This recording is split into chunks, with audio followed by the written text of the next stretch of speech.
So a charity event that showcases speedruns is coming up, known as Summer Games Done Quick 2020. This event is a 7-day marathon that showcases speedrunners from around the world and lets them show their game's speedrun to a large audience, and at the same time raises a ton of money for charity. This is my submission video for the Jedi Fallen Order Any Percent category, in hopes that we as a community can showcase our game and help in GDQ's efforts. My name is Esposito, and this is my fully commentated run of the Any Percent speedrun. As you'll notice, there are no splits on the screen, just a simple timer in the top corner. The reason for this is because I wanted to do my best to showcase what this run could look like in a marathon setting, without resets or stressing for lost time on certain splits.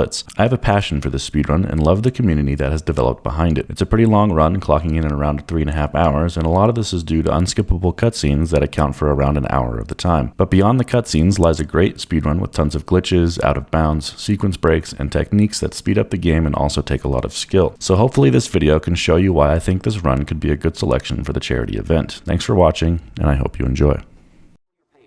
Here we go. Come on, Cal. Extra score? That couldn't hurt. Let's get this bread, team. Okay. All right, let's go. Time starts This way. I'm right behind you. now. Okay. Hello. Welcome to Jedi Fallen Order Any Percent. I'm not sure how much I'm going to say in the post-production here before the run starts, but Sorry, Cal. my name is Esposito. I'm the current world record holder of Jedi Fallen Order Any Percent. And this is my submission to GDQ. We are not going to go for world record here. Separatist ship. I want this to be a representation Yeah. of Ages. the game in a GDQ setting. Big money. So there aren't going to be splits. I'm going to be doing some more safer strats. Let's go. I'm going to be doing a lot of commentary. The first important thing to note is that these cutscenes are not skippable. If you hit a cutscene trigger in this game, you do just have to watch it. There's no way around it. Except for certain cutscenes that save before the cutscene starts. If you get an autosave, you can back out the title screen and then go back in. We'll use that a couple times. But for the most part, a lot of these cutscenes you just have to watch. There's no way around it. So right now we're on Bracca, the tutorial level. We're just running through here.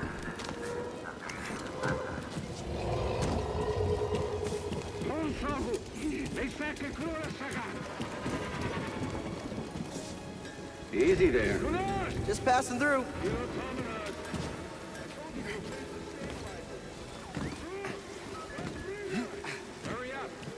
Up we go. I can just about taste the credits. You can jump across these balance beams to make them a little quicker. That's the idea. I'm going to do my best to read chat when I have some downtime here, but other than that, we'll try and focus on commentary here. Yo, Chris Kelly with the €5 says 31221. Congrats, man. Well deserved. Thank you, dude. Creepy. What's up, Chris? Just passing through, guys. Thanks for the super chat, bro. No need to come out and say hi this time.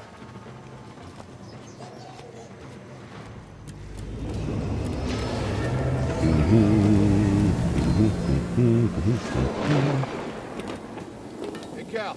I'll meet you at the clamps. Sounds good. Be there soon. Alright, we can jump. We can skip that climbing section with a good jump.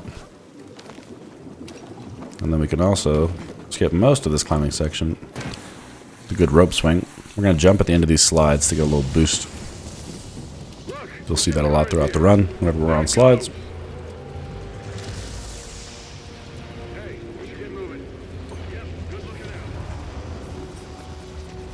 Alright. Another bounce beam, so we'll jump across it.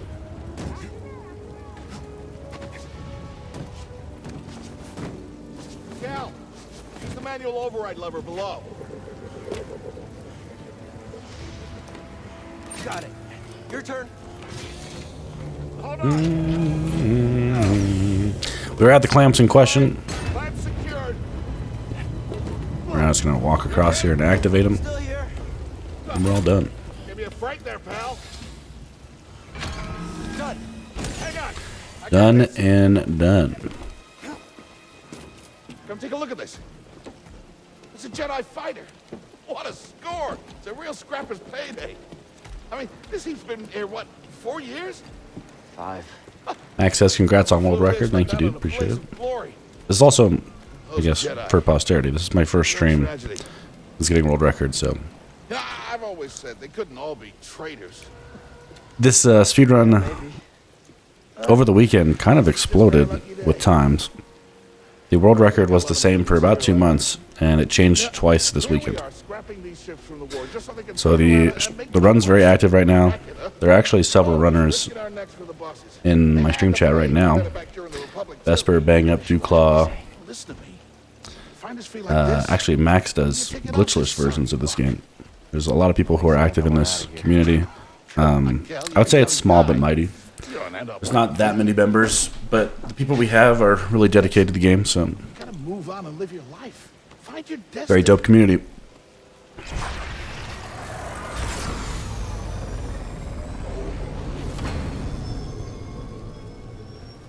Whatever you say. Hey, we should get back down. You're not listening to me. You're not listening to me, though. So this cutscene here is going to put us on a little slide down this wing that's falling.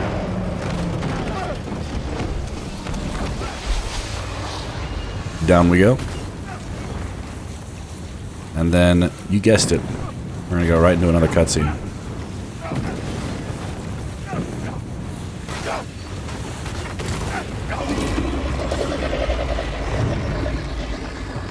Unfortunately, Prauf, you okay? Prauf is not nearly as gymnastically inclined as we are. Just hang on. So he's not going to be able to pull us off. But we can save his life with the Force. So we'll do that, start this cutscene, and we're good to go. You okay, bro? I'm all right. Just pinned down. Pilot's gone. Pilot's gone. I'll get us out of here. Just hang So right now we're in the middle of cutscene gauntlet, as I call it. After that first 4 minutes of gameplay, there's about 9 minutes of cutscenes, with that slide and a small 1 minute dream sequence in the middle. So it's about 1.5 minutes of gameplay and 8.5 minutes, or 8 minutes of cutscenes. We have quite a few cutscenes to watch here. Okay, We gotta move. Come on. hell happened. In the last cutscene, I'll do some explaining of what's about to come up. Was that you? But for right now, we're just chilling. Wait, that was the Force, wasn't it? It's all okay. Please trust me. I've seen them. Also, I need to blow my nose. Stories. I've heard it. There's bounties out on people like you. I know. Yeah, we're ready. We need to be careful. Yeah. Yeah.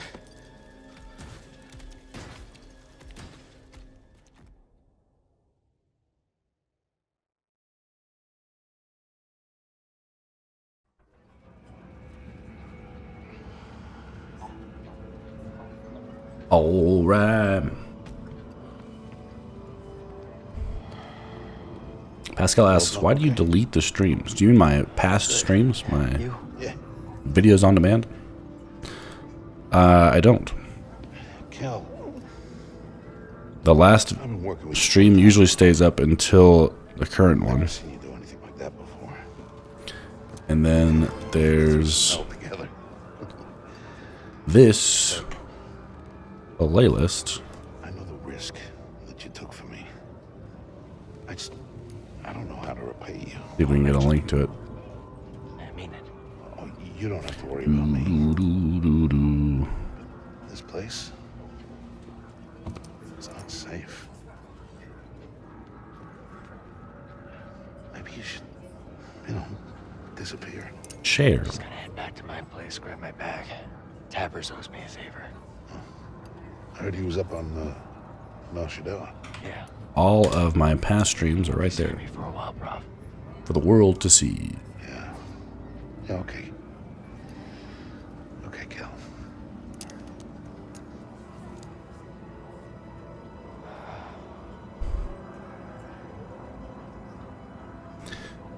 Your run last time without the commentary, was that run your best? Yeah, it's the current world record for the game.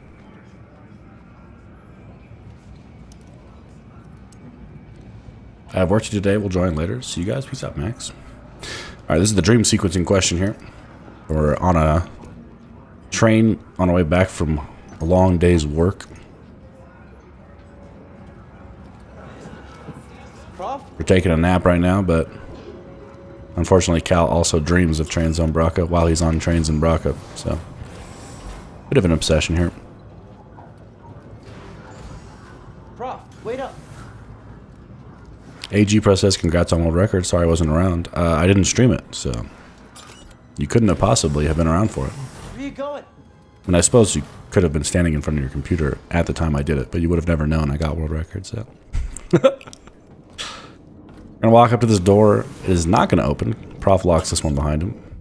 And we're gonna head back this way. Fun fact about that door, if you press it 66 times, there's an Easter egg. And Darth Sidious will say, execute order 66.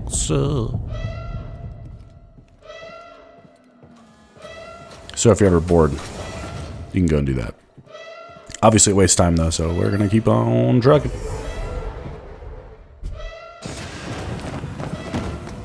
Alex says, don't look in your closet, because I was around for that run. True. Alex Ketchum is in my closet, but other than that, everyone else Only in the Force. probably wasn't around.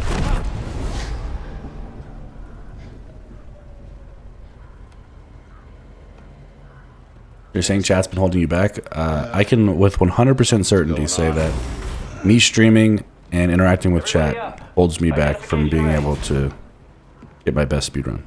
100%. You guys are a giant distraction. Move out and line up. But one that I kind of asked for, so Contraband inspection. we take the distraction. I'm a content creator first, in my opinion. I'm not 100% concerned about the speedrun so much as I am concerned about making good content around the community in the game.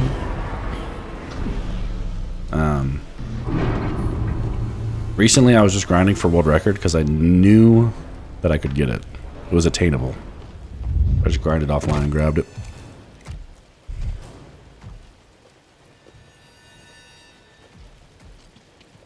Streaming your full-time job? I suppose. Not really, though. I don't make enough money for it to be a full-time job. Yes, second sister.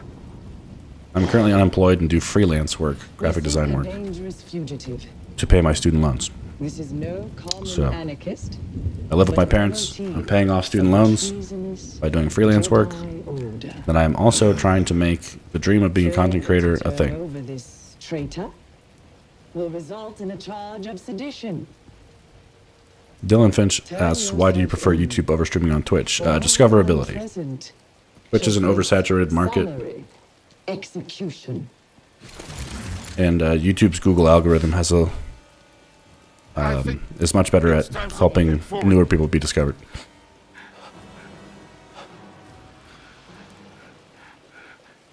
I Alright, this is our last cutscene here. I've been working Prof's on about to be a this hero. for long time.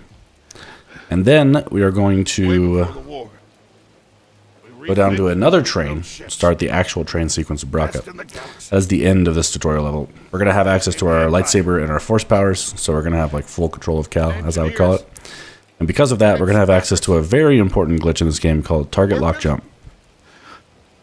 It just So started target lock making jump work. is standing still, locking onto a target, jumping, and then either pressing block or any of your force buttons, slow, push, pull. We're just In this instance, we only have slow, so I'll be using that. say it. If you jump and then press slow at just the right time, while you're locked onto something, you'll jump much higher than you're supposed to. 4 or 5 times higher. And we can use that to get out of bounds, go to places we're not supposed to be, create new shortcuts, all kinds of stuff, right? So that glitch is going to be very important here. I found the Jedi!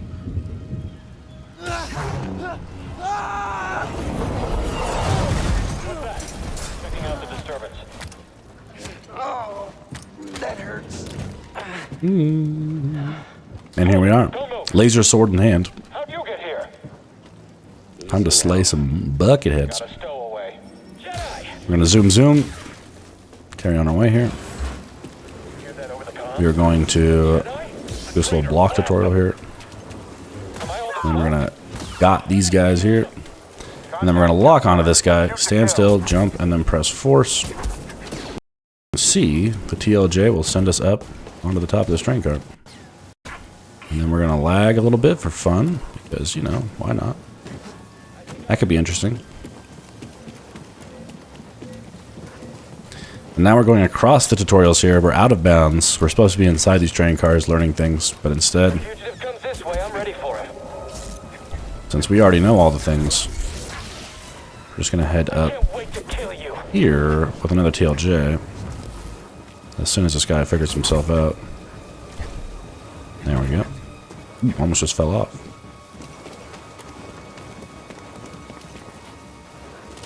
Our TLJs are being a little wonky. It's probably just timing because this was my first run of the day. So we'll get those down as we go on. It's all timing based. It's just when you press slow after you jump. Run. Stop the train. A lot of times, most of the consistent runners can get them first try. Usually takes max 2 or 3 tries to get a TLJ. Now.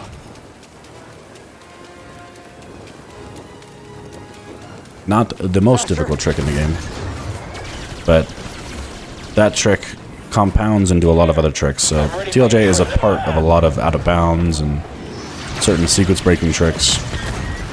So it's kind of just something you have to know and utilize quickly in the middle of other tricks.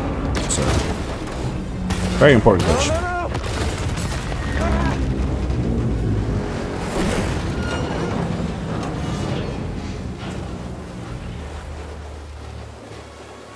Just gonna finish this climbing section here.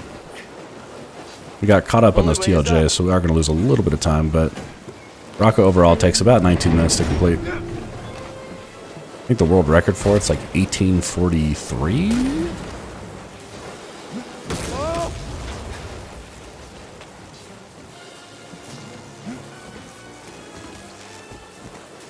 Here we go.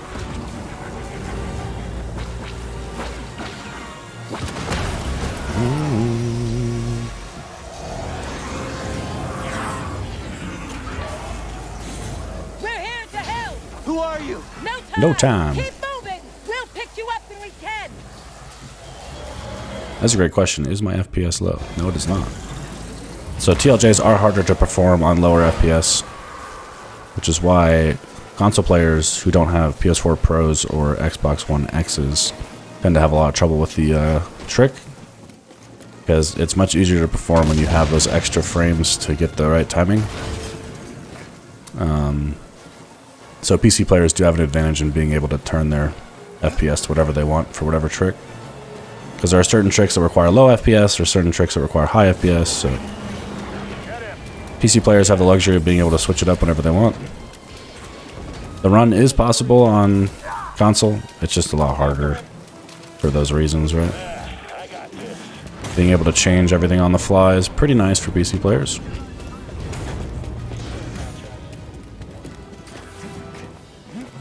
Up we go. That's about the end of Bracca though. As this is the first level of the speedrun, and as speedruns go, this is one of the levels that gets played the most. It probably is the most played level, especially by me. But, so that's, you can imagine how tight the timing is in order to get one of the best Braccas. Like, we're 20, 30 seconds behind, and we really didn't mess up too much, but... Hold on. Oh, okay. Got lost in our menuing there. In this cutscene, we're going to switch our difficulty up to Grandmaster. This is because we're about to get put into a boss fight that we cannot win. This boss fight is a forced loss, so instead of trying to win, we're just going to lose really quick. It's going to take about 3 hits from the enemy to end us, and then we'll activate a cutscene and get us out of here. So, how much left here?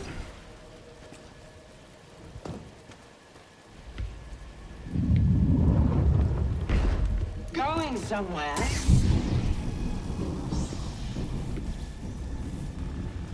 I recognize that stance. Perhaps you've had some training after all. Who was master, Padawan? Someone I killed, perhaps? What Jedi gave their life So that you might live. Gotta get that snort in, otherwise it's not real. 1, 2, 3. You can also fail this quick time event. You do not have to do it. So once this cutscene starts, you're pretty much done with Bracca. I usually split right after the quick time event ends. Right about there. So we're actually almost 40 seconds behind world record Bracca, but in my world record, I think my Bracca's like 1855. So it's right around 19 minutes usually. We did alright, all things considered. If I was going for world record runs, I would have already rage quit and been sad and started over and watched all those cutscenes again, so. You can get a sense of how daunting this speedrun gets when every time you reset, you have to watch 9 minutes of cutscenes. Unlucky. It's kind of like OG Wind Waker in that regard. Every time you reset, you gotta watch that cutscene. Also, now that we are in a cutscene, I'm going to switch my gameplay back over to story mode. And we're going to keep it on story mode for the rest of the game. That's the easiest difficulty. For obvious reasons, things take longer to kill us. We are quicker to kill them. Your first bar of force regeneration will happen in combat while you're in story mode. But you don't have to do anything to regen force. You can just auto regen force, which is really nice. Grab some seat. Yeah, there's a bunch of really good reasons we play on story mode, and that's pretty much all of them. Thanks for the help. Helen asks, is there a reason you speedrun with a PS4 controller instead of mouse and keyboard? And this is my captain. It's just Dritus. a third-person RPG. It just feels good on a controller. Mantis is my ship, but you better pay attention to this. There are some advantages and disadvantages to both. Who are you? For instance, jumping across balance beams on mouse and keyboard is not fun. Doing slides into rope swings on mouse and keyboard is not fun. And now that she knows who you are, she will not stop until she destroys you. How do you know so much? And why'd you help me? We tracked Also, a while ago, locations. Bang Up Job as usual Heard asked inquisitors were heading to Bracca. why I thought the world record would be possible now compared to any other time. And what's the bounty on Because today these days my anyway? That's gratitude. sum of for best you. had gotten below world record. Previous to about 3 days ago, my sum of best was still 30 seconds worse than world record. And it's what's kept you alive. I knew I could get world record, I Something bigger, hadn't proved it just surviving. to myself through my runs yet. And once I had done that, I knew I could get it. So I decided to grind offline, no mic, no webcam, and just push myself to get that world record. Anybody else? Oh, we're not good enough for you? So that's why. The Jedi Council? We got 2 cutscenes here, this cutscene, and then we're gonna do a small section walking around our new ship, and then we're gonna activate another cutscene and head to Begana. So I'm all you've got. Captain, set a course for Begano. Aye, aye. In the meantime, try and relax. Go, you're safe. For now.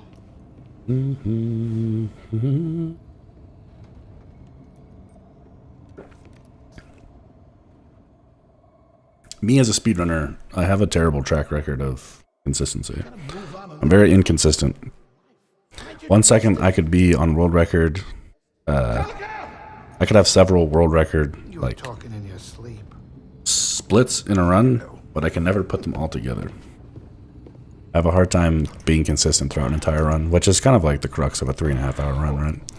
Being consistent for 3 hours isn't easy, but I tend to have a pretty hard time doing it. Even in my world record, I'm not consistent all the way through. I could have done much better. But that's just nitpicky at this point. Gonna activate this cutscene here, and then we're gonna watch this for 3 minutes, 3.5 minutes.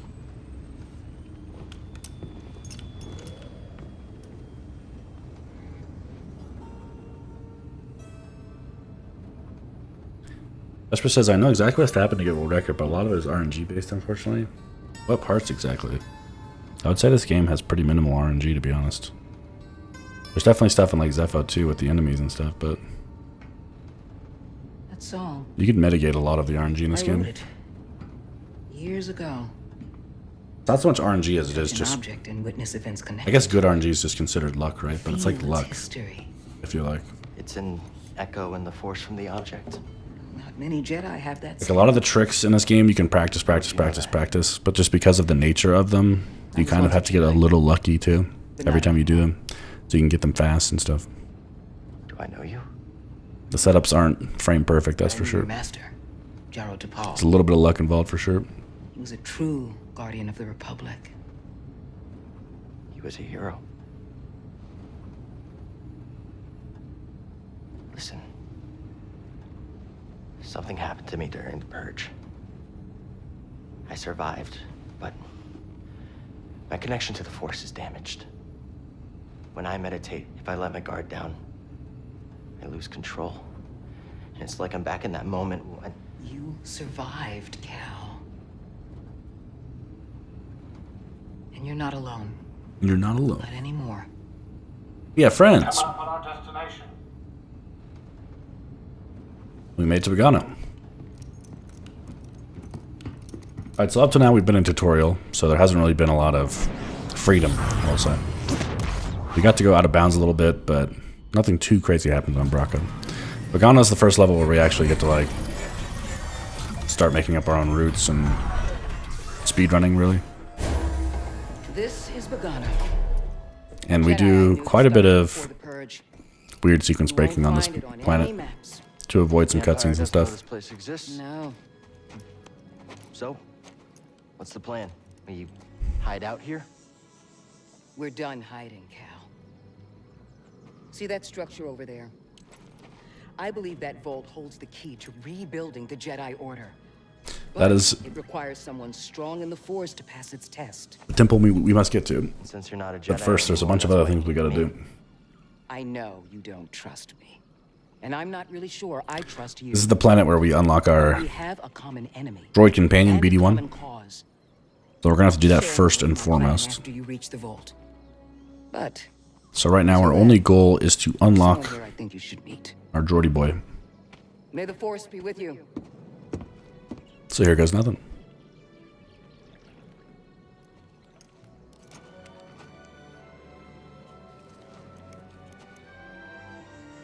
This is another split that, since it's very early in the game, people have spent a lot of time optimizing and making sure we're going in the fastest route and stuff. Why does Cere need me? So instead of going to the left and meditating and getting a cutscene with BD-1, we're going to go up here with a TLJ. We're going to grab this echo here for XP. Must be a nest around If here you somewhere. hold block before you touch an echo, you don't have to watch the cutscene for it. Or you don't get the animation, I should say. There's going to be an invisible ledge here. We're going to use that to climb up to this ledge. Shout out to Captain Smoothie for finding that invisible ledge on accident. How'd you know that would work? And then we're going to meditate here, because if we meditate on this circle, we won't get the cutscene with BD. The game wants us to meditate to teach us how to meditate You didn't? and teach us about save points and stuff. So we're going to do it there, get the little tutorial screen, Careful over there. but we don't get that cutscene. Cal, as you can hear, is talking to someone. Scrapyard. We can't see them because BD-1 is right there. So we just popped into our screen. He's going to go down here and defend this bogling's honor. He's going to get his leg messed up and start limping away. But instead of repairing him down there, we're going to TLJ up here and activate this cutscene from the wrong side. And BD-1 will pop into screen fully repaired. So this cutscene will unlock BD-1 fully for us. I'm alright. Up until now, he's just kind of following us around, showing us the lay of the land. But this cutscene will officially make him our friend. Healing stem. And we need him to beat the game, so this is a Full of good thing. surprises.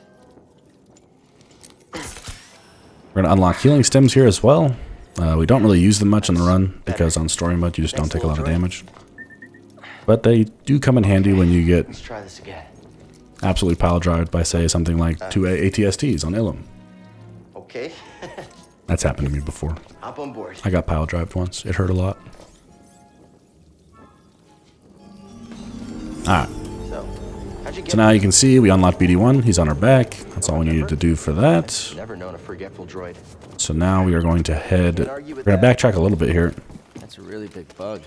and take an alternate route down to the unlock wall run. So right now we're going to go unlock wall run, which is an ability Cal can learn. I sense something. But instead of going the traditional way, which is long and boring and casual, just going to pop right over here, TLJ up, and drop down into this gigantic chasm. And right back here is wall run.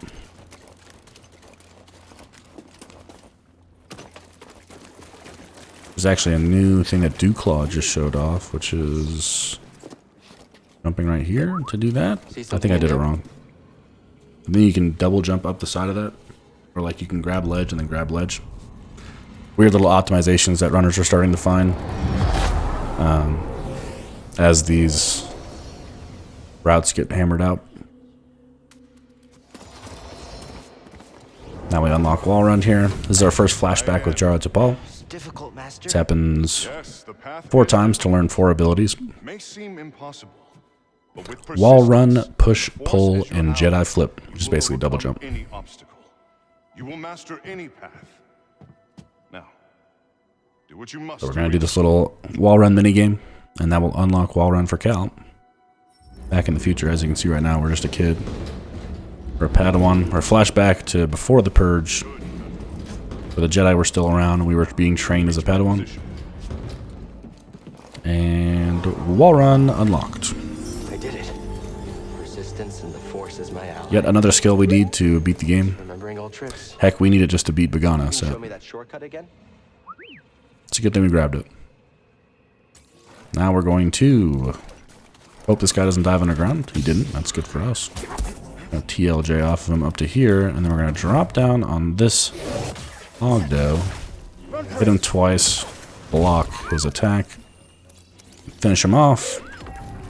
We're then going to scan him to get exactly our second skill point, which is the exact amount of skill points we needed from this place. So that Ogdo kill has been routed in specifically just to get the XP from him. We used to actually pick up more echoes, but now we just kill that Ogdo on the way down. 'Tis a little faster. This is the shortcut that BD just showed us on the map. You can now use wall run to get over to the temple, which is where we had to be all along. So we unlocked BD1, we unlocked wall run, and now we are at the temple to continue the story. We're not finished yet. More importantly, this cutscene unlocks Zepho, which is the next planet we need to go to, so Probably. we don't so much care about the story as much as what we get from it. So let's get in there.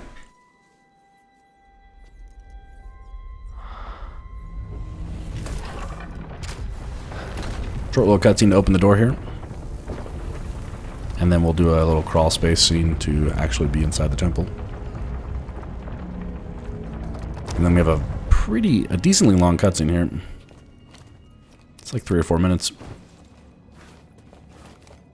Another great opportunity for donations during a GDQ charity event. I'll check it out. Boop. There's going to be plenty of those in this run.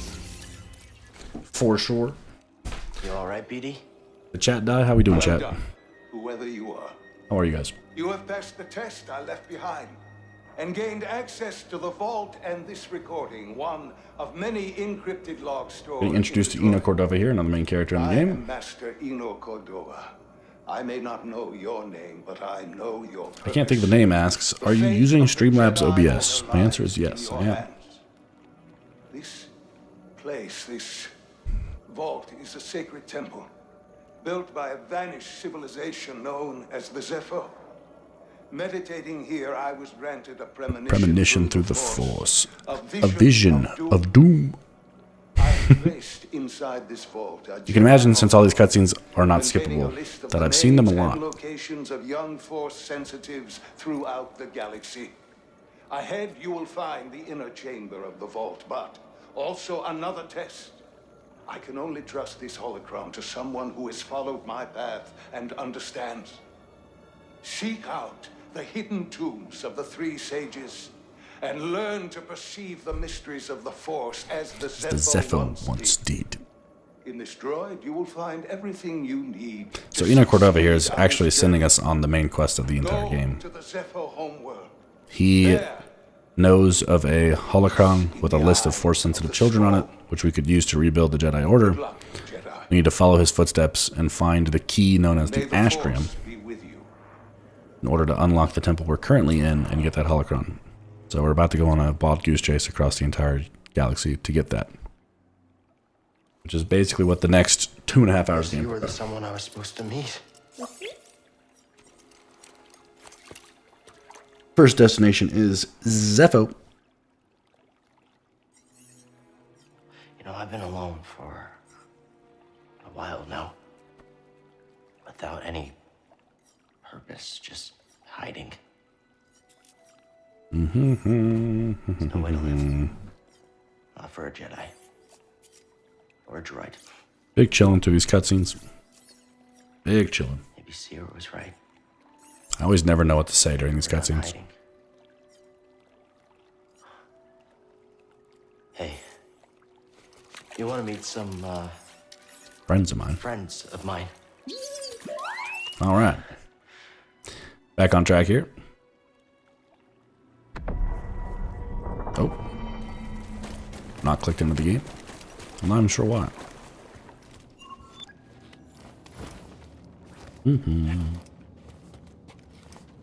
That's something you definitely have to pay attention to. It's kind of an art, to be honest. Sounds like you did. The ability to stay focused during all these cutscenes is actually something of note, to be honest. Being able to keep your times down while actually playing. Because you don't really have an opportunity to stay warm. You kind of get cold during cutscenes and then you jump right back into gameplay and you have to remember how to play again. After sitting out for 3 to 4 minutes. It'd definitely be a little rough. For instance, right there, during that cutscene, I decided to refresh chat because I thought it died. I forgot to click back into the game, so I lost a couple seconds. My friend. That can happen all over if you don't pay attention. The Zepho had some interest in Dathomir. Strange. For such a peaceful culture to have any sort of fascination with a place so... The last Eno Cordova cutscene here on Bagana. It's going to unlock Dathomir for us. So we just unlocked 2 planets. We won't be going to Dathomir for a while now, but the unlock is important. Now, I did mention that we got 2 skill points earlier, and I've been passing a lot of meditation circles, so you're probably wondering why I even needed those skill points. It's because we're going to pick up those skills on the ship once we're back. The reason we don't pick them up until then is because Cere is currently standing outside of the ship. But there's a cutscene trigger to talk to her, and there's like a 3 to 4 minute cutscene of her explaining what holocrons are and us deciding if we're going to go on an adventure with them or not. But we don't want to watch that cutscene because we already have to watch enough cutscenes, so anything we can skip, the better. If we don't buy our skills yet, our skill tree is completely empty currently. Hey, BD1. And Cere's cutscene trigger will not be here, and we can walk right past her. That. We're going to walk straight into our ship, up to our holo table. Let's take a look. And activate travel to Zepho. This is going to teleport Cere back inside the ship. We are Zepho bound. So you can see she just popped into place over to our left there. When this is all over, And now we go to the back of our ship and buy the skills we need. yeah, you think a guy like me doesn't know love? So we have 2 skill points. We can buy Overhead Slash, which is the first skill you have to buy in order to basically unlock the skill tree. You'll see as soon as we buy that node, all the other nodes will pop up. And then we're going to go straight up and grab Dash Strike. Currently, in this iteration of the speedrun, we only grabbed 3 skills, and we already have 2 of them, so we're 66% done with our skill tree points. We just need 1 more, and we're good to go. Yeah, well, it comes with experience. Can't look this good. Now, every time we travel to a new planet on the Mantis, Cere and Mantis are going to start a conversation. It's basically a way to pass the time while the planet's loading. But the planet can load before Cere and Greez are done talking. heck of a storm brewing down And there. we'll have a way to This get might around their not be the best conversation time to land. in a second here Something strange. with the Terrarium. Those winds are interfering with our comms. But for now, we just waited for their conversation to end because we were almost done with it anyways. In the middle of it. Then we have to get there. Copy that. Get this cutscene here introducing us to Zepho. Gonna have a rough landing here and then we're good to go. Couple bumps ain't gonna kill you, kid. Unless the wind picks up. Can you tell that bucket of balls to keep his opinions to himself. I'm sure everything's under control. Of course, under control. It's just a little tricky.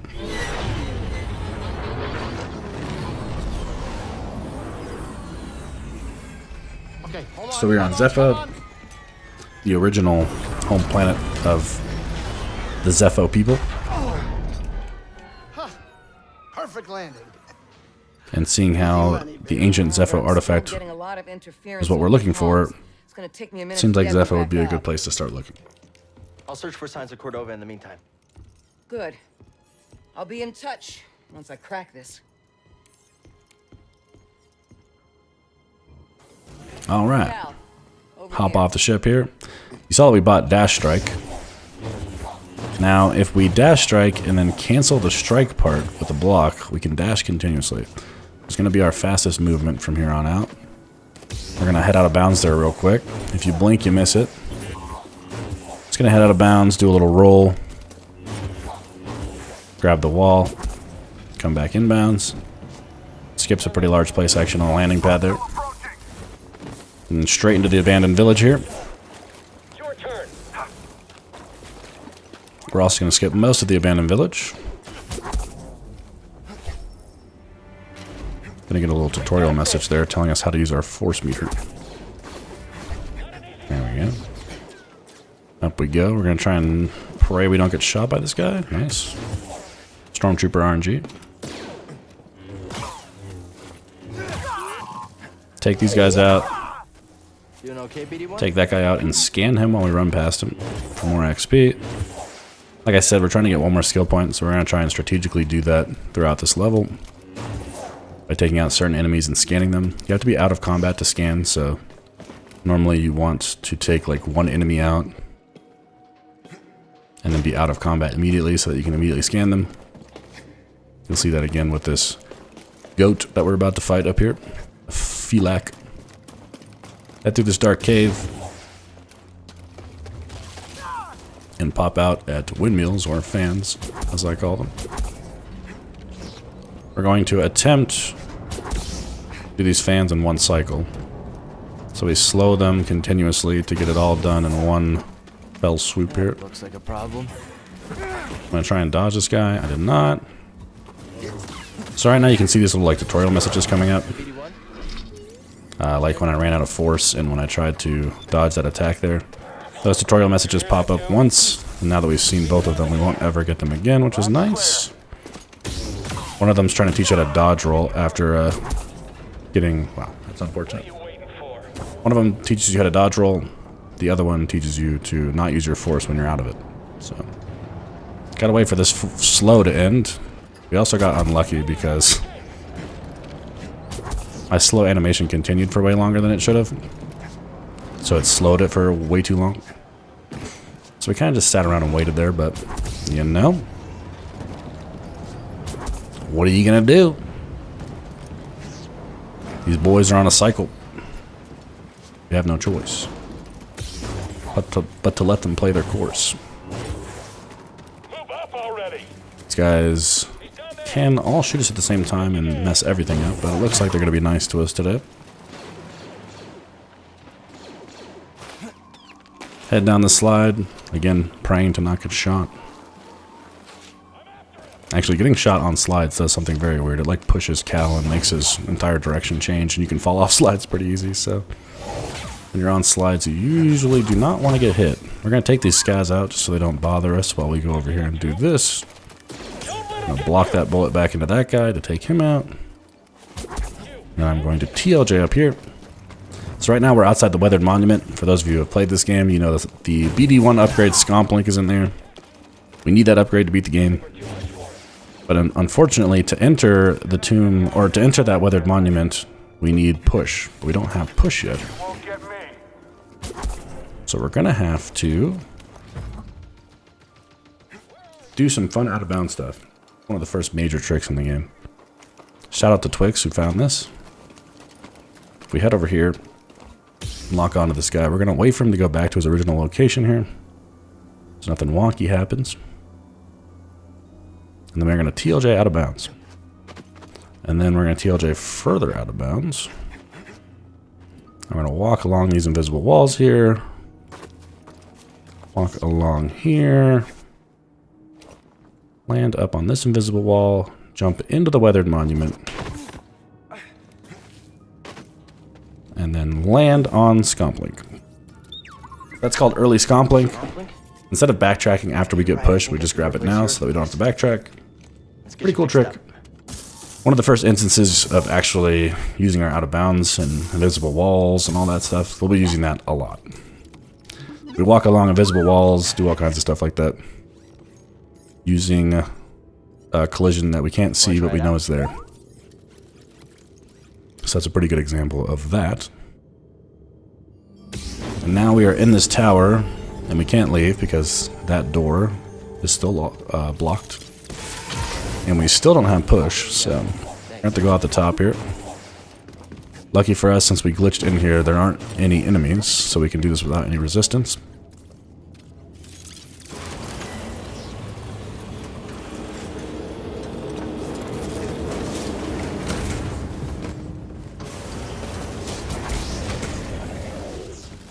Oh, that's scary. Alright, the geometry on that thing is actually kind of weird. You can like fall through it. And if you don't jump early, sometimes you'll not jump off of it. That's a weird platform. But we made it. And that's what matters. We're going to TLJ twice here to go up over this shortcut. We're going to dodge roll both the Skaz Rat and that rocket at the same time. We're going to head out of bounds again. You're going to see this a lot now, since we can start to make our own routes using out of bounds. So right now we're heading for that tomb in the back, but it's not actually loaded. You can see everything's kind of blurry and stuff, so we're going to head down here and hit this trigger to load the area. I actually fell a little too far, but we're going to then void out. You can see everything popped in and loaded in. Now we're back over here, and everything is loaded over there, so we can head out of bounds again. And you'll see it's not blurry anymore. Everything has loaded in properly. So we can jump from this out of bounds over to this out of bounds, because it now exists. And then we're going to head up this mountain. This is all out of bounds, not intended gameplay. Just going to head up the side of this very convenient mountain that's been placed here for us. And then we're going to jump back in bounds right in front of the tomb. Perfect. Hit this elevator and we're good to go. My friends, I believe this to be the earliest Zepho site we've uncovered yet, despite my reservations. That entire sequence there with the finding the load trigger and getting all the way around to the tomb there, that was all found by Twix as well. Twix doesn't run the game, but he uses the cheat engine and finds all kinds of cool stuff and then gets them implemented into the real game.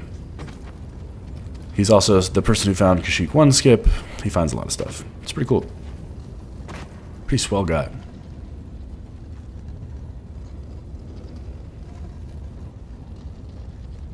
Long elevator here. So there aren't any actual loading screens in this game, but they hide them behind stuff. Long elevators, little shimmy walls, slides.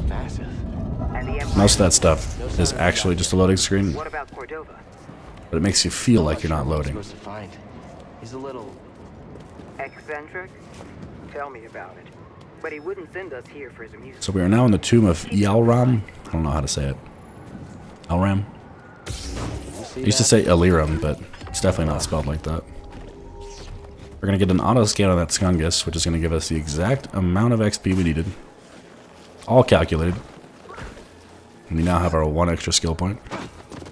I also need to blow my nose again, which is incredibly unfortunate. But we'll get to that. Just gonna head through this area relatively casually. We can do this puzzle a little faster by slowing it, opening up the wind, and then slowing it again, jumping on it.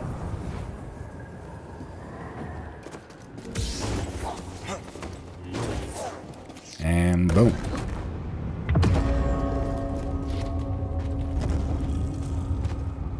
We're in the main hall of the tomb now. You can see the elevator out is up there. We're gonna head around, continue on our path here.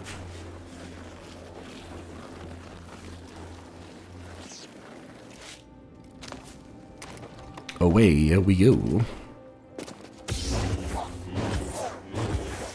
Use our dash strikes for optimal movement. There's a small little section using these wind tunnels here. So instead of doing that, we're going to TLJ up over all of it. Get up top. Activate this wind here. Use the wind to do a bit of a super jump across. And then the wind will carry us to the other side of this puzzle. We're gonna run to our first guardian here. Nice. We have like 4 different attacks. That one is the one you want him to use, so got lucky there. I'm gonna skip that little puzzle there by just using the wind to go straight over to that platform. A lot of this stuff is pretty minor and doesn't look like a glitch, but we're actually skipping stuff. If you've played the game casually, you're probably every 3 seconds going, oh, you can do that? Oh, you can do that? It's kind of a common theme here. We're now going to interact with this wall and then dash strike ourselves into as many rocks as possible. And start this second flashback sequence. The Jedi do not seek aggression, but we stand against it. The Force is there to shield us. The obstacles in your path define the path. What stands in the way becomes the way. Now, try again. Just gonna do this little push mini game here to unlock push.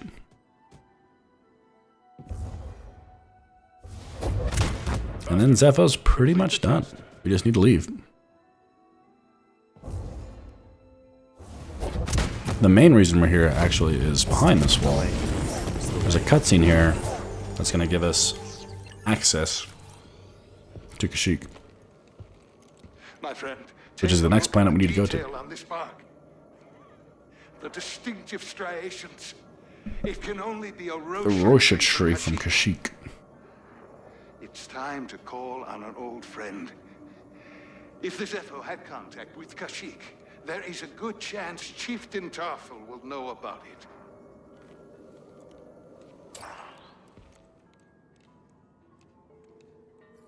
Alright.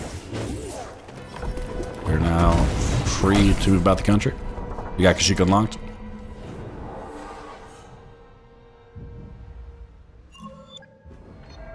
We're going to grab our final skill here, Improve to Dash Strike.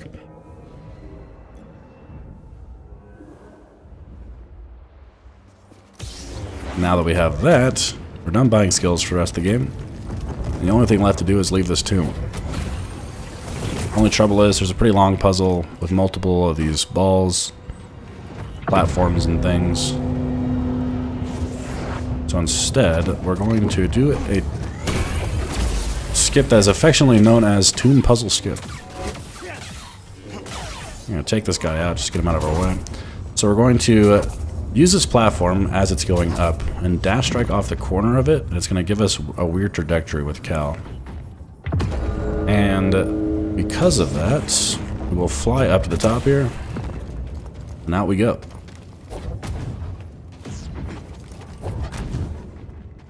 Push that guy into place. And activate on the long elevator. I'm going to use this opportunity to blow my nose again. The Zepho went to Kashyyyk.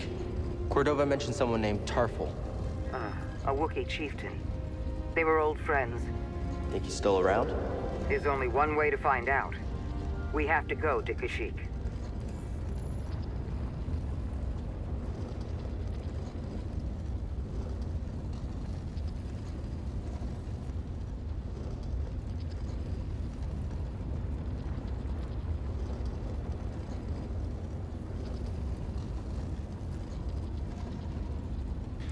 Christopher says, easy first try every time, right? Yeah.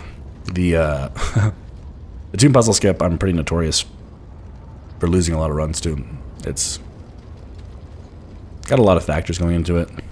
Timing, positioning. Just open the way for the Empire. It is a relatively finicky trick, I will say.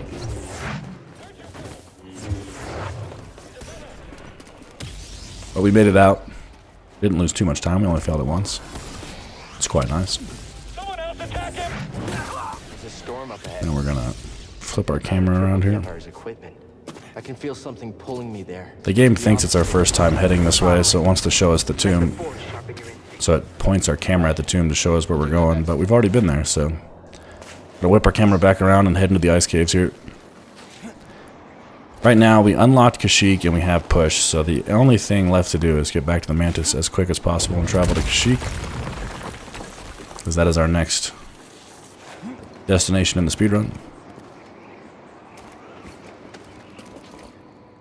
The reason we're going through ice caves, though, is to unlock the shortcut so that when we come back to Zepho, we can use it to get down to the ice caves much faster. For some reason, my dash strikes are being a little weird. Just focus up here and try and get through this area. Try and get to this rocket trooper before he fires a shot, which is good. Doesn't knock us off that ledge there. I'm under an Imperial dig site. We got a lot further than we thought. We can't worry about that now. The Empire's identified you as the Jedi from Bracca. They're searching for the Mantis as we speak. Can't you move the Mantis? It's too risky to start the engine. Its power discharge will draw their Another long elevator. I'll be back as fast as I can.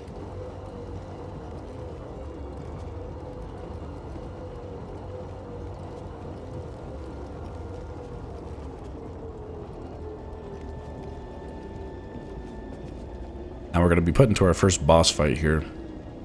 The Chicken Walker, ATST. On story mode, it is no more difficult than a normal enemy in the game, to be honest. Come here, BD1. Watch out, BD. They don't look friendly. Caught up on those scaz there. Cal, we've got a walker firing on us, and our weapons are down. Is that him? Tell him he better get his butt. Here's our boss fight. Hold on. We're going to run at him and try and dash strike and hit him. Missed. Not the end of the world. Ooh. That should take him out. So he drops little bombs on either side of his legs. If they hit you, you get knocked down, which is kind of annoying. But other than that, that's going to activate a cutscene and we're good to go. Hey, you got some real moves on you. Just tell me that this visit wasn't for nothing. I found the tomb of a Zepho sage. They definitely used the Force. An advanced civilization of Force wielders who mysteriously vanished. No wonder. Gonna watch a cutscene here and then travel to Kashyyyk. What else did you find? Before they disappeared, And then the you Zepho guessed journeyed it. to the planet Start another Kashyyyk. cutscene. Cordova had a Wookiee friend named Tarful. Maybe we can find him. Kashyyyk, look, things are really bad down there. The Empire's muscling in on those Wookiees big time. So we better get ready for a fight. Guess so.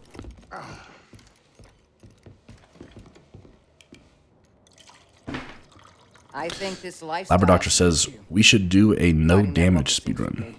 Would that be possible? I guess. So, how Be kind of are you annoying. holding up? Imagine getting shot randomly by a stormtrooper like 2 hours in.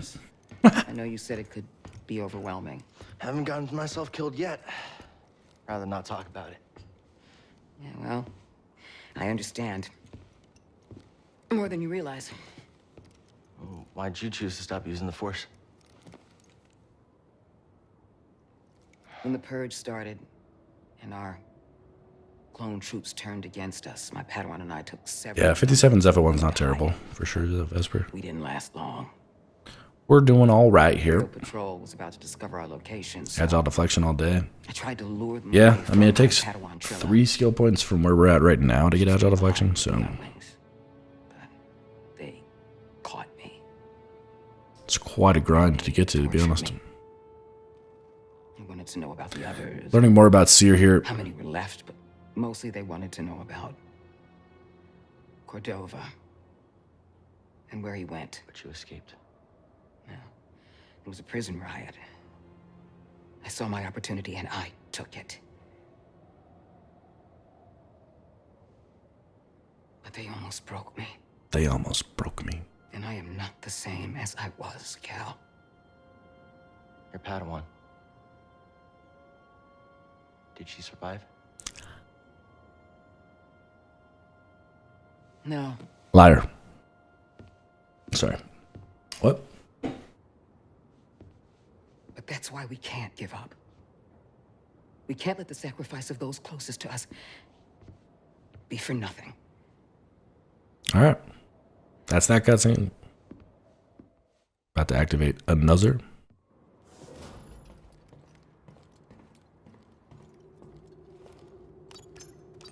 So next, let's go to...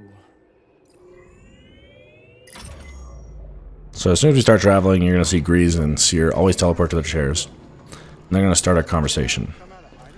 Lucky for us,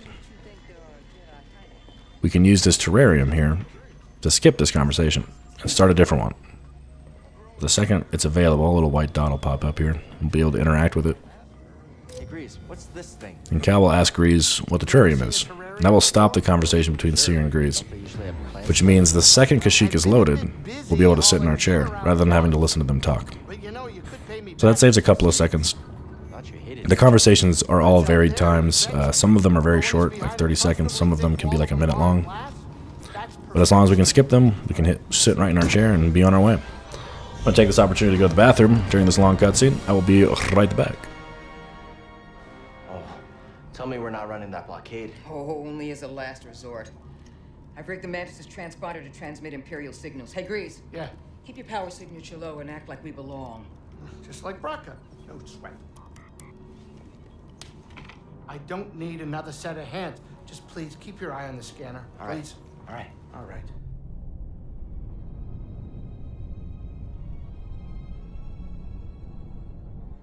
I don't see anything. You're preoccupied with something on the ground. We're clear.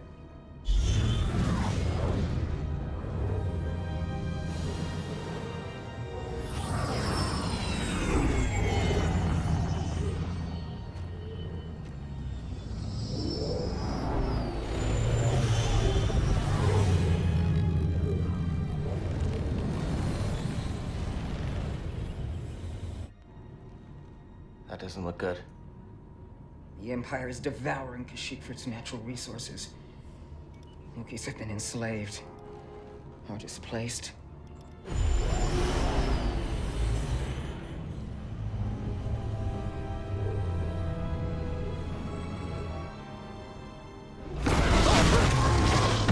That was a close one, kid. Aren't you supposed to be watching the monitors? Guerrilla fighters. Wookiees and off-worlders ambushing an Imperial convoy. Walkers approaching their position. Tarful could be with them. Tarful could be anywhere. Like deep in the ground, like we're gonna be if we get caught up in that battle down there. We don't have any other options. And they'll die without our help. So what's your plan? Sabotage. We used to scrap walkers on Bracca. I'll just jack one. Get a load of the kid. He thinks we're back in the Clone Wars. Captain, get us near those walkers. Wait, what? Listen. All right. So once you get inside, be careful. Time for no freeze Greez to work his magic. Hey, do me a Just favor. in time. It's the nice thing about unskippable cutscenes is you do get a lot of breaks. I'll add it to the plan.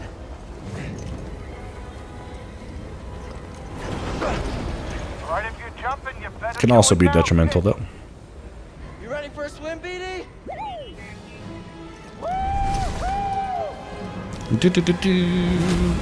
Alright. You're now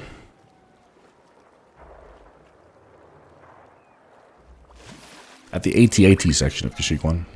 It's like a big set piece of the game. A big story moment. We are going to hijack an AT-AT and use it against the Empire. The AT-AT in question is that one right there. Ready to do this?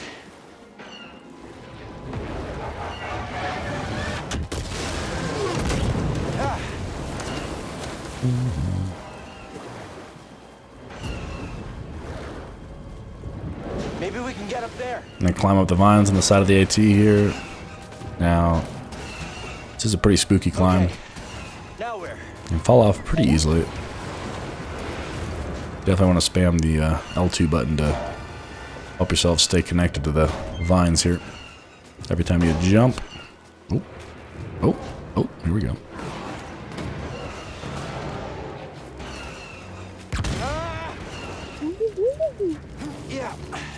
Alright. Should be good. Up we go. And in we go.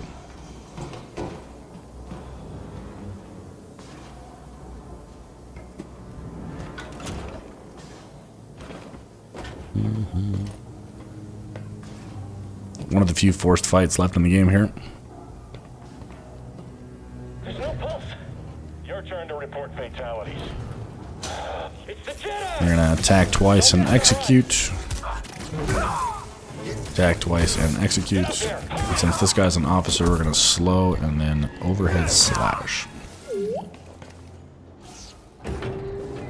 Reading a new ship on scanners. They brought more firepower. Now we just need to get rid of these pilots and we're good to go. Badly damaged. We're at 70% integrity in BD1? Huh? Checking on you. Boop. You're in violation of Imperial Protocol Z207. Report. What's happening over there? You're in violation of Imperial Protocol shut that guy up? 207. Stand down or we won't hit. Alright. Let's do this. You said it. 5 shots from the cannon here. That's out of the way. Get this guy out of the way. Onwards we go.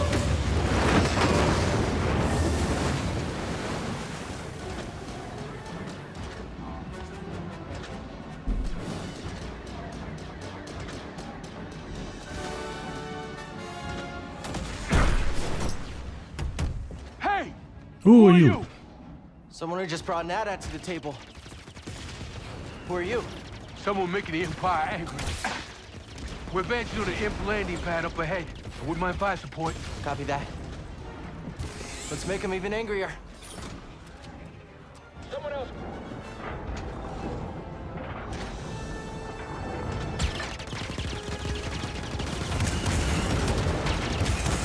Alright, landing pad section. We're gonna blow up this corner here. And then we need to blow up this big ship in the middle. Need to wait for it to take off though. We have to protect the guerrilla fighters. I'm gonna start shooting them now.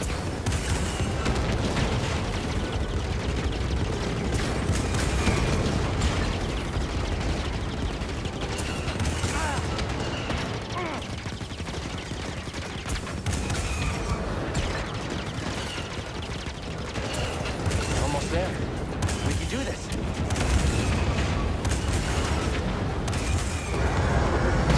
And down it comes. It's headed for us. Can you do anything? Hold on!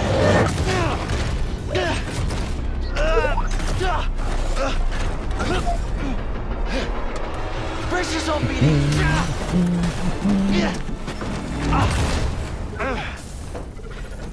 And wouldn't you know it, the cutscene is about to play.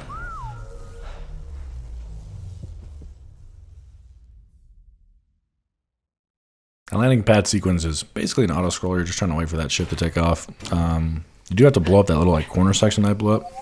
The sequence is blow up that corner and then blow up the ship. No, we are not doing that again. I'm not entirely sure how it works still. I think there's people in the community who have figured it out. I like to shoot the stormtroopers on the ground, shoot that corner that explodes, shoot the stormtroopers that spawn next to the ship, and then start shooting the ship. What are you doing here? The ship will blow up twice and then go up into the air, and then you shoot it with cannons and it'll blow up a third time and come down. So you can optimize that section a little bit.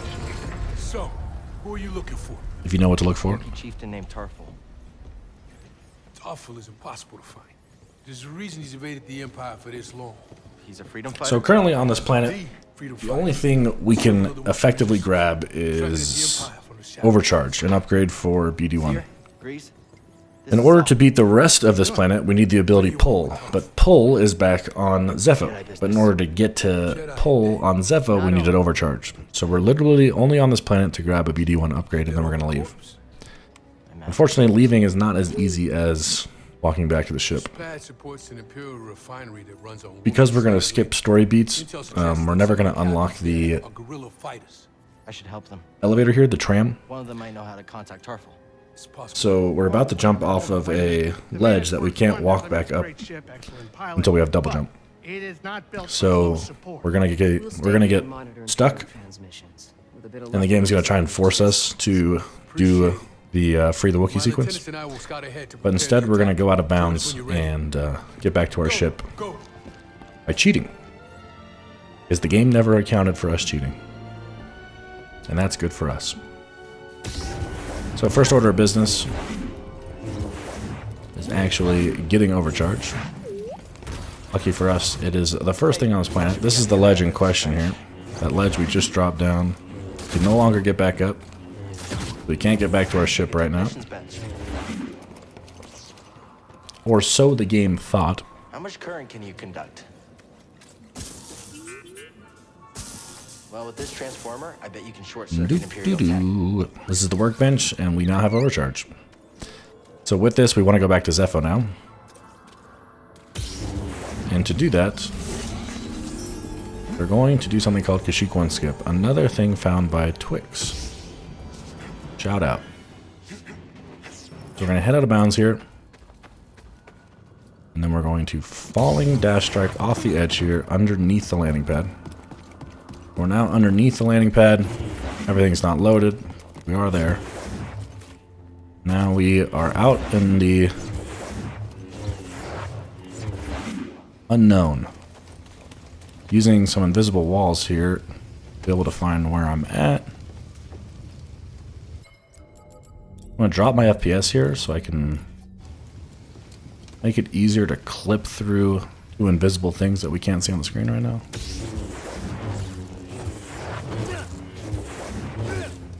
So right now, this is really hard to explain, but I'm underneath the landing pad inside of it, and there's a little section of it that's on fire. I just clipped through the section that's on fire, and now I'm up on top of the landing pad. So I'm where we just were, it's just not loaded right now. So now we're gonna go back across, and then load it back in. Now we're right where we want to be. Weird looking trick. It's called Kashyyyk 1 skip. Gets us back on the landing pad. Essentially, we're underneath the landing pad, and the landing pad's loaded. You just can't see it. Back to Zepho. I have a video on it, which explains it more in detail. But we just need to get back on top of it, and then we need to load it back in, because we can't see anything, right? But we're running into invisible walls and stuff, because all the stuff's there, we just can't see it. All of the collision, I should say. The collision for all the objects is there. Just the objects themselves aren't. So we just have to work our way around and clip back into the actual space we need to be. And then we load it back so that we can actually see where we're going. And then we get back on our ship.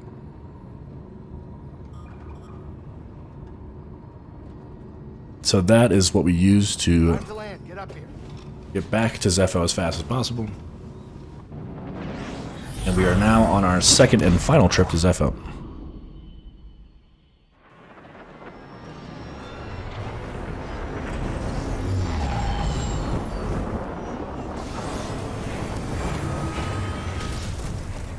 What we need here is Pull, our other force ability. And we need Pull to get to Jedi Flip on Kashyyyk. So it's kind of, it all compounds on each other, right? Try and get past Cere here. We don't want to stop and conversate.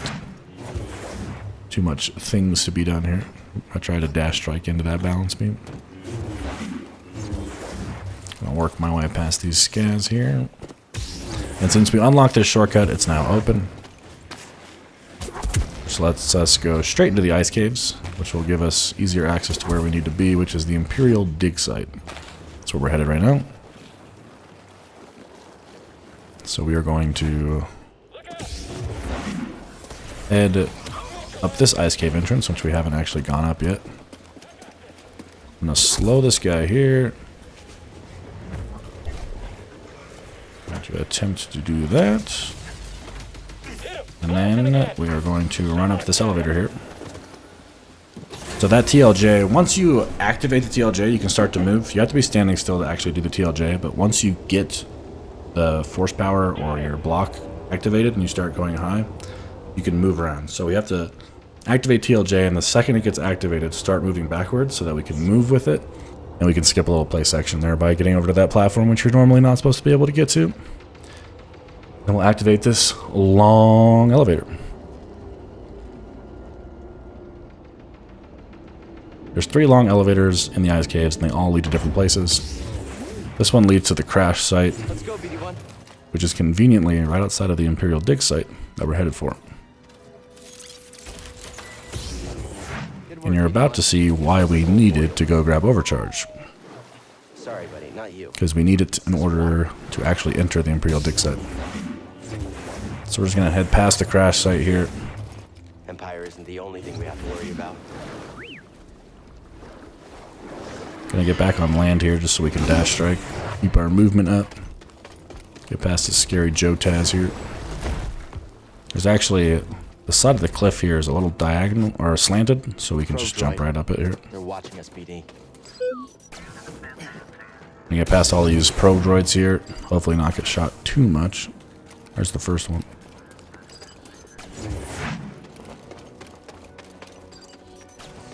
Alright. And overcharge begins to be required here. Nice job. So that we can actually get over to this part of the game, which is where pull is. So theoretically, if we could get to this place without overcharge, we would never have to leave Zepho. We could do Zepho all in one trip. Because overcharge is required, we have to go to Kashyyyk for that detour. So theoretically, there's a bunch of time saved there. We've spent hours trying to figure out how to do it. There's no plausible way to do it right now that's any faster than what we already do.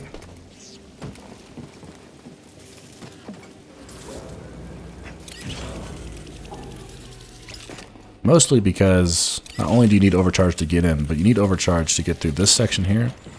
And this section has another BD upgrade that is required to beat the game. I try and get these guys to stand next to each other so I can double hit them.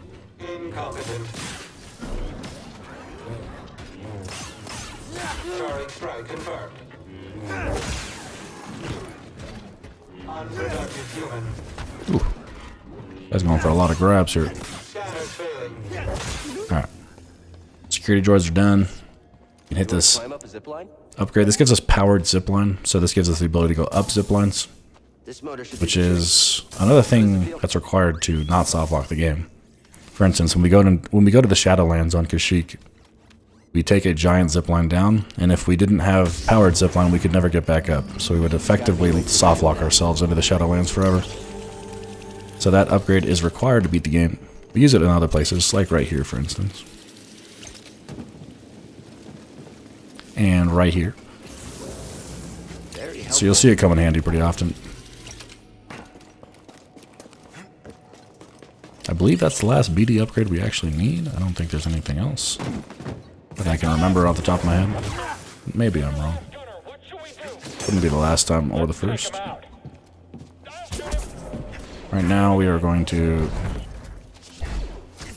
use our TLJ to get out of bounds again in order to skip that Purge Trooper fight over there behind that red laser wall.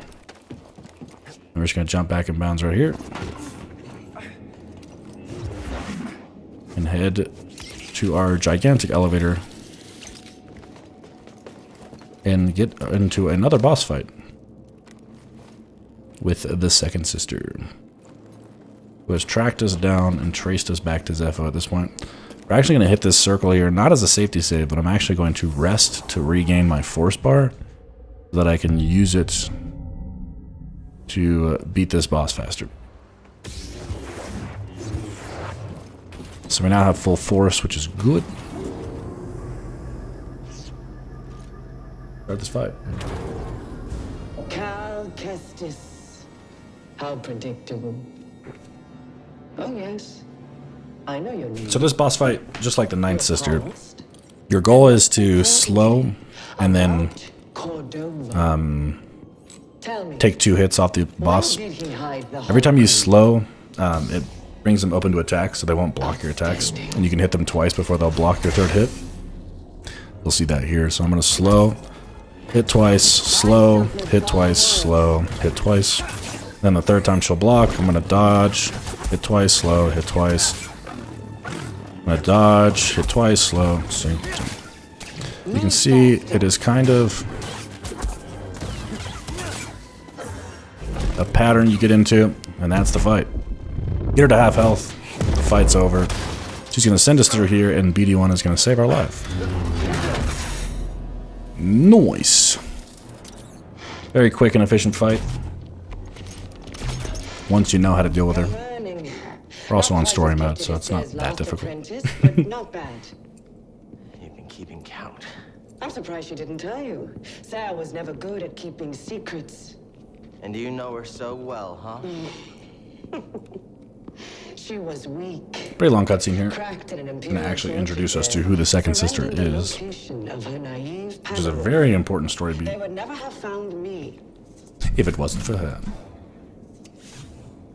If it wasn't for her, she betrayed me. You're Trilla. You're Trilla. In the flesh. In the flesh. I won't let you manipulate me. So sure. So sure are you. When faced with the choice to protect herself or her Padawan, She chose self-interest. She'll sell you Will out. sell you out too. Well, I can handle myself. Can you afford, Can you afford to take that chance? Your new master harbors great darkness. The look on her face when she saw what they had done to me, as I am now. She turned, exposing her true nature. She used the dark side. She cut herself off from the Force. Oh? How long before she cracks and betrays you too? Is that who you want beside you when you find the holocron? What would Jaro Tapal say? You have no right to mention his name. I wonder. What would he think if he could see his Padawan now? Skulking in the shadows with the betrayer, granting her access to a legion of impressionable students. I won't let anyone touch them. I thought the same thing once. If you hadn't noticed, Trilla's my favorite character in the game. I pretty much know every line she says. Is it a problem? Probably. But I mean, I have like 400 hours in this game, so... You can only imagine how many times I've heard that cutscene. Thanks for the help back there, BD. Now that we are done with that boss fight, though, we are on our way to the tomb, which is conveniently right here.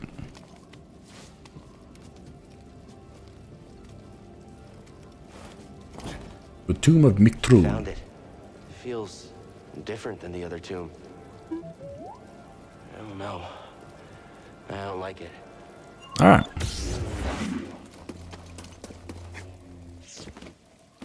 I found it, but... Just gonna head towards the actual unlock of pole now. Because she's a liar. How? Of course, we're gonna try and do that as fast as possible. Tried to contact her. Almost in like a speedrun fashion, if you will. Was always a pastime of hers. She taught me once. So this tomb actually has quite a bit of RNG in it, because there's a lot of enemies we have to deal with. And enemies in this game are a grab bag. They either do the move you want them to do, or they do the move you don't want them to do. So we're just going to pray they do the moves we want them to do. And we're going to try and adapt to them doing anything we don't want them to do. For instance, coming up here, we're either going to get hit by a stormtrooper or not. And it's either going to cost us 30 seconds or not. For what? So here goes. My scouts located an artifact of interest at the rear. Let's play the game. Will he shoot us? It seems Cordova would rather take it with the Zephyr. Perhaps enough to hide the holocron among Hey, the we won the game. We'll see how much you worth. Now we're going to go into this seemingly dead end and climb up this wall. Why is this wall climbable? I suppose it's an accident, but here we are. We're going to void out right here, which is going to void us up to the top of the tomb. So we just skipped a massive section of the tomb. One of the main puzzles in the tomb we just don't have to do because of that. So shout out to the devs who left that wall in. Let us void out and just skip most of the tomb.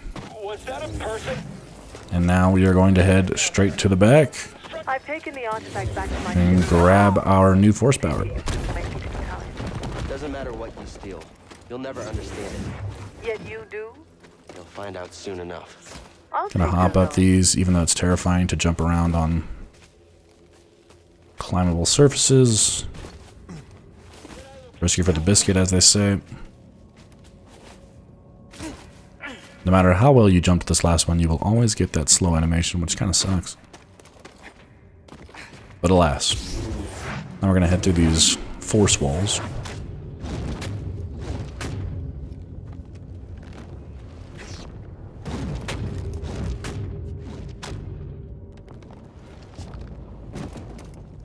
Boom. We're going to turn these off so that on our way back they're not nearly as annoying. And try and get through this shimmy wall here. We're heading into the tomb, the actual sarcophagus of Mictril. We're already in his tomb.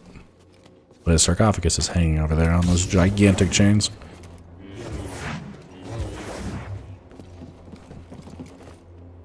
And what better way to honor his death than to fight on top of it?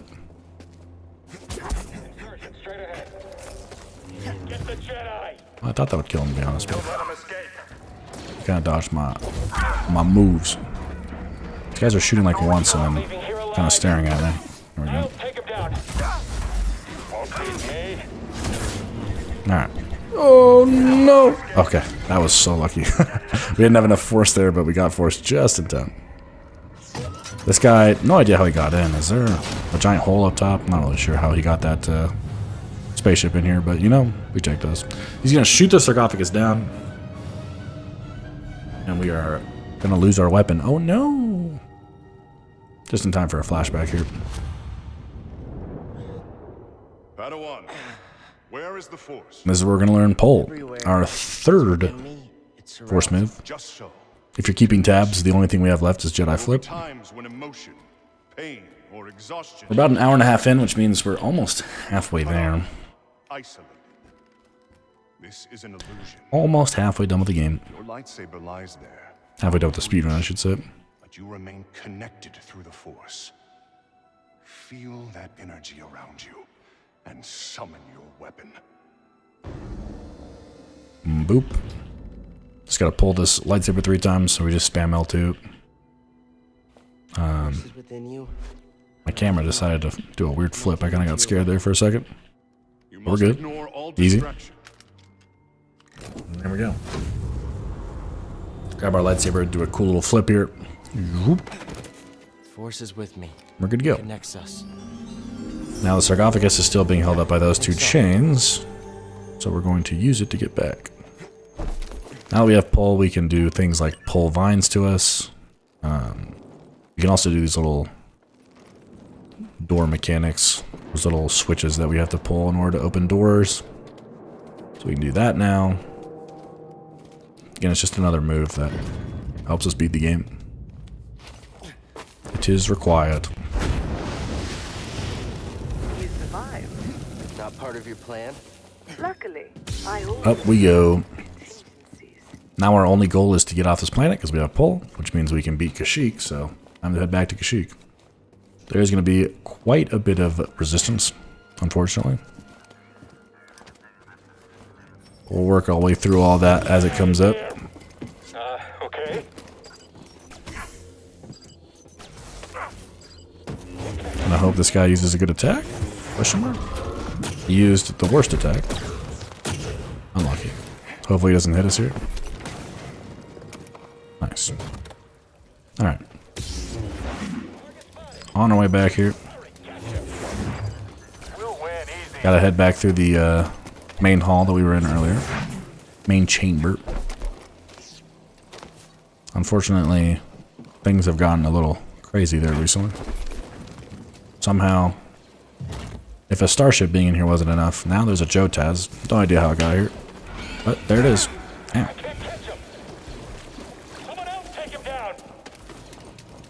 Run past all of these enemies here. Head right back up to the chamber here. So this is the other part that's really based on RNG. Hopefully all of the enemies do what we need them to do here. Alright, so he killed that guy super early, which means he's going to come over to me. So I'm going to utilize him hitting me to skip the animation of that. Lucky for us. Now he's going to do that move, which really sucks for us because we don't want to get hit by him while we're climbing this. Okay. And then hopefully... Yeah, okay, they're both going to fight now, which is good for us. Because we're going to... Oh my god, that was so close. We're going to take this, walk past this guy, and burn this. And then run away as fast as we can here. That ball's going to drop for us. And we're good. Puzzle complete. They didn't screw us nearly as much as they could have. We lucked out, and it's time to get out. Now we just take this long elevator out, and we're good to go. Little cutscene here. Here it is. I have finally found an intact representation of this sacred Zepho artifact. My friend, look closely. This is Mixtro at the vault Unbeknownst. You can see an object in their hand. Based on this imagery, I believe this object allows a force wielder to perceive the mysteries of the vault. This is the key and the guide, the Zepho Astrium. But who would destroy images of it and why? It requires more research. However, Chat's gotten quiet the farther we get into the run. Either they're enjoying the run, or they're tired of me and they all left. It's one or the other. An Astrium. I guess we'll never really know. Me neither. As long as I don't look at my viewer count, I can just imagine it's 100. Yeah, I understand that. And pretend that people like me. Looks like we know what we have to find. It's probably the healthiest way to handle it. Imagine. Alright, so we are out of the tomb. Very good, Padawan. You can see the weathered monument that we got scompling from off in the distance here. I needed this tomb raised, and now that I have what I need, you're of no use to me. Can you reverse what she's done? Thanks. Just gonna head back to the ship here. Unfortunately, there are Spahaxian brood bounty hunters who don't want us to do that. There's an entire section of the game where we get captured by bounty hunters. We have to break out of prison, do an arena fight. We're not going to do any of that. We're going to completely skip the Haxian brood portion of this game, which saves us quite a bit of time, as you can imagine. It's one of the first things that was discovered, actually. This is a very early discovery within the first month of the game. And we've had many, many ways of getting around them for a long time. This is the Haxian brood guys who put up the blue bubbles and try and trap you in an arena fight with them, and then they taser you and take you away. Lucky for us, we have several methods to get around that from happening. One of which is the newest and easiest way, which we shall use now. It's not the flashiest way, unfortunately. You can use your force powers to pull boxes and make your own pathways around. You can do all kinds of crazy things to get over these bounty hunters. Fortunately for us, there's a new method discovered by our Lord and Savior Steve, where we go up this zipline, go back down the zipline, and wouldn't you guess it, go up the zipline again. So we loaded, deloaded, and then loaded the area again. And what this is going to do for us is make the game not recognize what version of the bounty hunters we're supposed to be fighting. So with any luck, these bounty hunters will no longer have their trap bubbles. And they do not. So we just walked past Bagonk there. And then there's this guy right down here, but since their trap bubbles aren't going to activate, you just run right by him. And instead of getting captured and doing all that stuff, we'll just walk right by him and head back to our ship.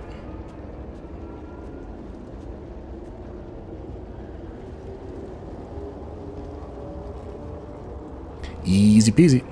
But it is an elevator, so it has to be a minute-long elevator. It's the rule of JFL.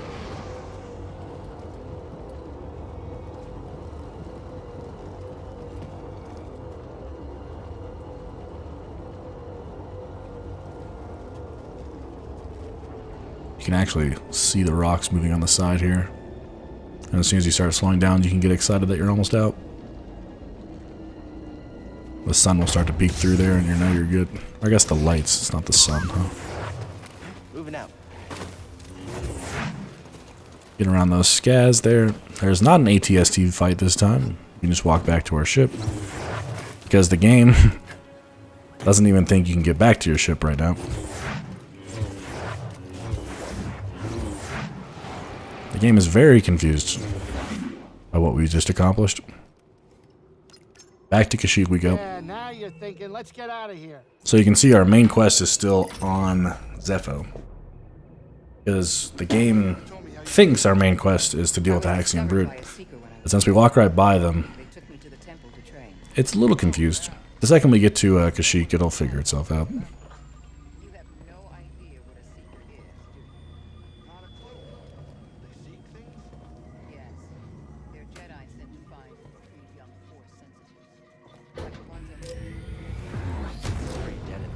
Get that Thorium conversation activated so that they stop talking.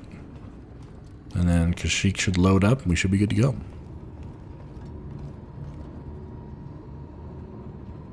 Alright, kids, sit down. We're here.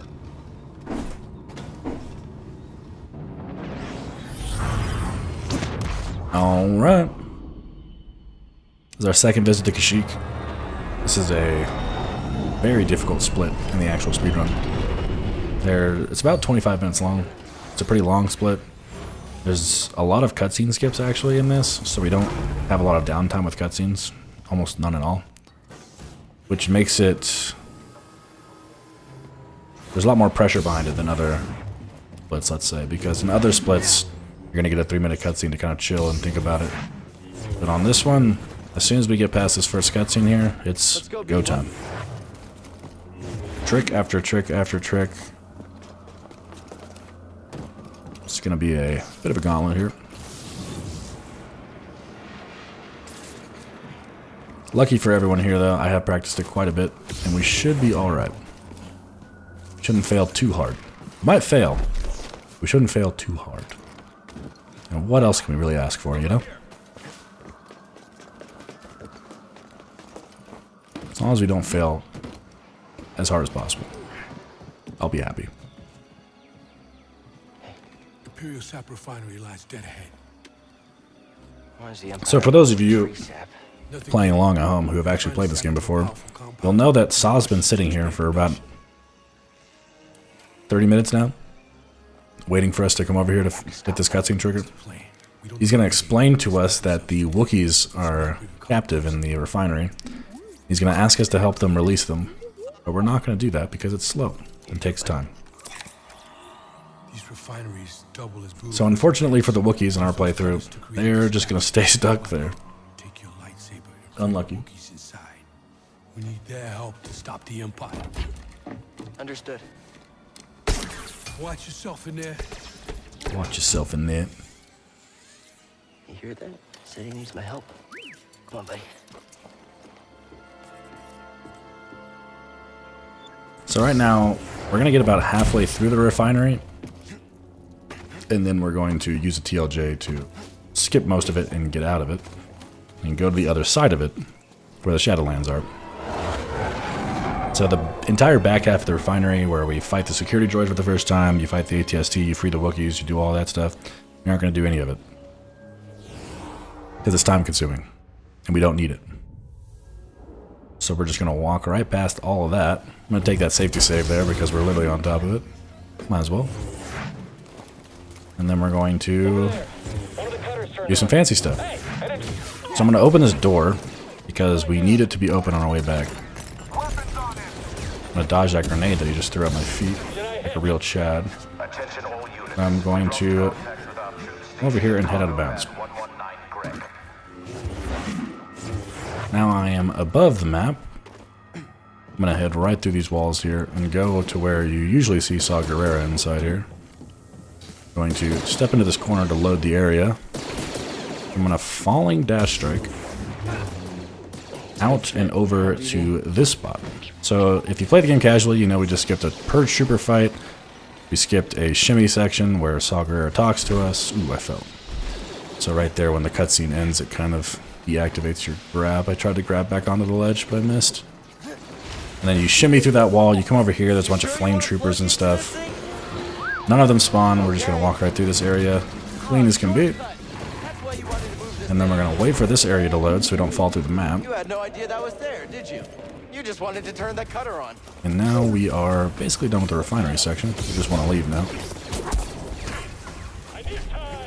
I'm going to jump up here, head this way, use this guy as our guinea pig here to ELJ. He's going to disconnect from us there.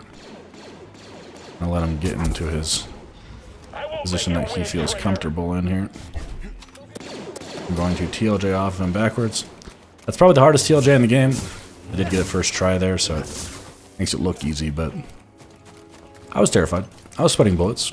In my world record run, I actually have the most trouble in my entire run with that jump right there. I lose over a minute to it. So I cannot understate enough how important that jump is and how hard it actually is. Close, BB. This thing's so fast. But alas, we nailed it.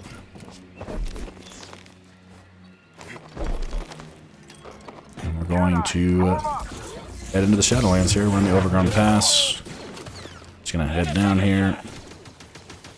Try and swipe this guy through the lag. We're loading a lot of areas very quickly here, so the game's gonna start freaking out a little bit. It'll slow down here now. I'm gonna activate this elevator for later. So we don't actually need to go up that elevator right now, but I should have slowed him first, but that's okay. Made it out alive.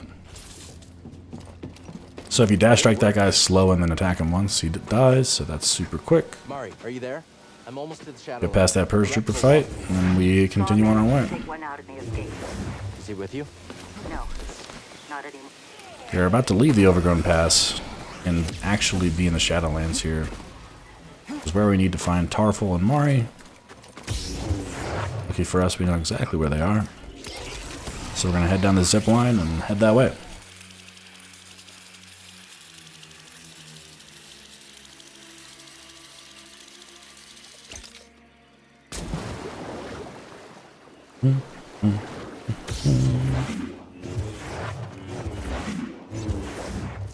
Alright. This section is pretty straightforward, this entire origin tree section. There's not like multiple paths you can take or anything. We're just gonna head straight through the path that we can take as fast as possible.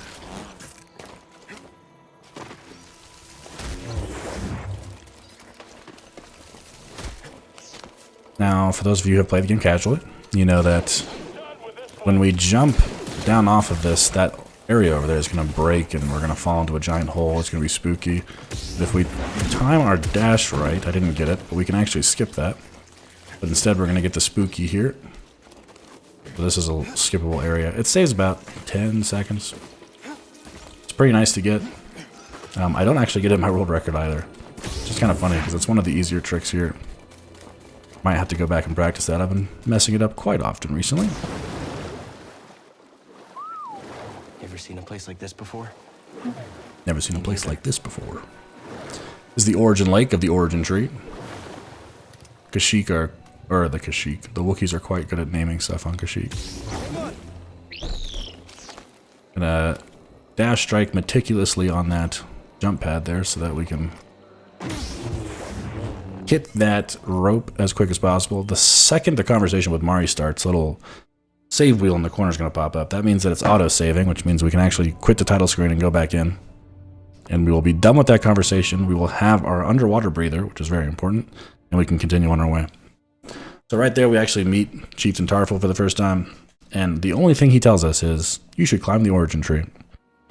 So that's the wisdom we've been searching for from him this whole time. He just says, I don't know, climb the tree, see what happens. So we're going to do that.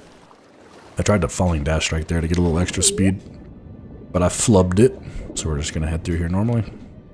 We now have the ability to dive underwater, which is actually going to be super important later on, because we can use it to go out of bounds and stuff. If you guys know anything about game development, or game designing I should say, then you know that water sections are actually like a plane or a cube of water that's kind of placed over an area.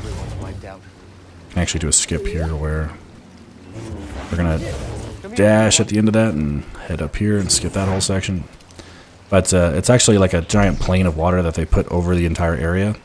So there's a bunch of water usually out of bounds right next to where water is in bounds. So you can use that to your advantage and head out of bounds and then use the excess water that's out of bounds to get around places. If you don't know what I'm talking about, you'll see it more later. But if you've ever seen the Sekiro speedrun, then you've seen air swimming. It's kind of what I'm talking about. Do you think the Empire would have come after Kashyyyk so hard if we hadn't intervened? Swimming out of bounds. Good stuff.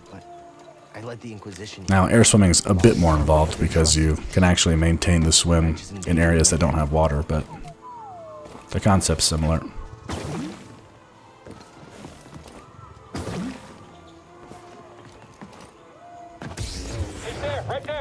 Just gonna use swimming to cheat. You know how it is. Speedrunners are the worst. Always cheating. We're gonna do a cutscene skip here by jumping out of bounds and then dashing up and over onto the slide. There's a cutscene there that introduces us to the Ninth Sister, who is now shooting at us. But we don't want to watch that cutscene, so we just leave. One last little thing for this slide. There's going to be a climbing section we can skip with a falling dash strike off one of these plants. It's pretty difficult to pull off, so hopefully we get it here. Let's see. Yep, there we go. It's definitely a close call, but we got it. Saves like 2 seconds. Very cool. You actually lose time if you miss it, but honestly, I haven't done that climbing section in so long. I tend to just go for it again because I'm not even sure how to do the climbing section. I'm pretty sure you just get on it and then go to the left, but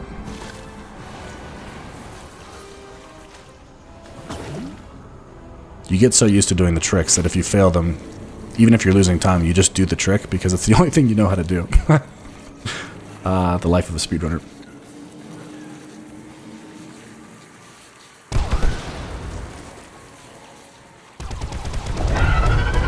Space Eagle comes in and saves the day here. What is that thing? Gonna jump off to the left here and try and gain some speed. On second thought, she listens to their transmissions. Better find out on her own. Alright. Alex Ketchum says, I think the problem there is that you go too far to the right on the dash sometimes. I definitely do that, yes. Heading to the left on that dash is definitely much better than heading to the right.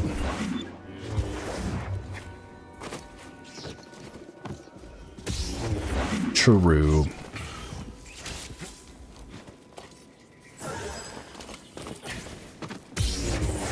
But also, you know, like I have world records, so bite me, I guess, you know. Imagine.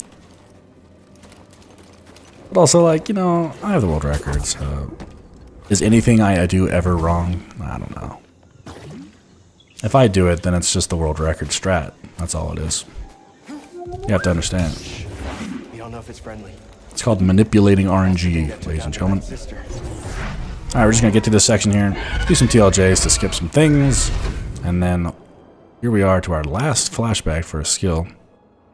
We're finally going to get double jump here, even though we've been going much higher than double jump ever could this whole time with TLJs.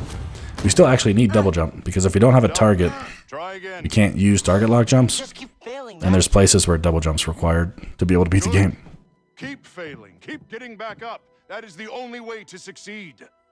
Do not allow yourself to be weighed down by ego and pretense. Let go of what you fear to lose and rise up. I can't do the main Ilum puzzle anymore. Yeah, I can't. I don't even know how to do it anymore because I've skipped it so much. I mean, I can figure it out, obviously, but I actually legit forget how it works because I've done the skip so much. Good times. All right, Jedi flip acquired. As long as we get back up. As you can see, we don't have a target, so we need to use it. Finally back to where I was before. We can also double jump over some ledges now, so we don't have to do like the ledge grab animation. We can just double jump up them, which is kind of nice. All in all, having another jump is never a bad thing. And also get across these balance beams even faster now by cutting corners. Space Eagle is sad and hurt, but we can go directly through it. It has no collision, so we're just gonna head up this gigantic tree.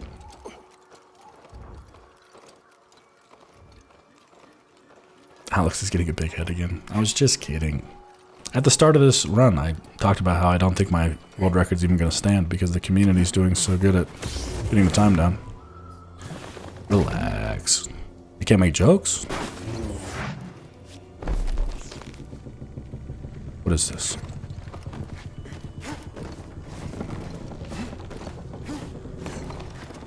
Everyone's ganging up on the gold medalist, guys. Imagine.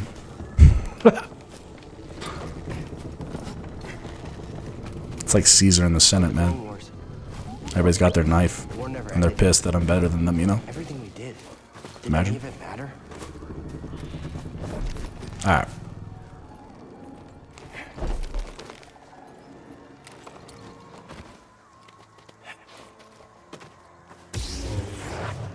Away we go. Continue dash striking, just keep our speed up. We're playing through this section basically casually. There's nothing too exciting here. Just trying to get through here as fast as possible. Again, there's not a lot of targets or anything, so we can't really TLJ. There's no real out of bounds opportunities. Just kind of got to play it out.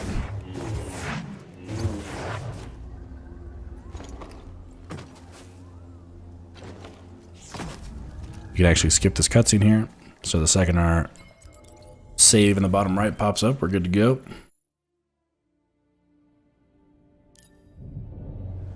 Jeremy asks, do you think this run will beat world record? I don't believe so, no. That would be quite hilarious, though.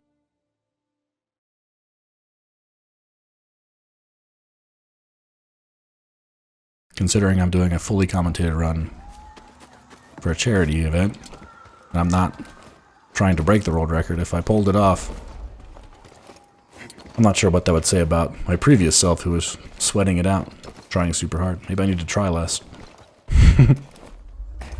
So it's going to put us back to that meditation circle, which means we have to do this whole section again, but it's worth it to not have to watch that cutscene. It actually only saves like 10 seconds, ironically. But at least we get to play the game instead of watch a cutscene, so that's always good. Almost just fell off there. We're going to activate this, get this cutscene going.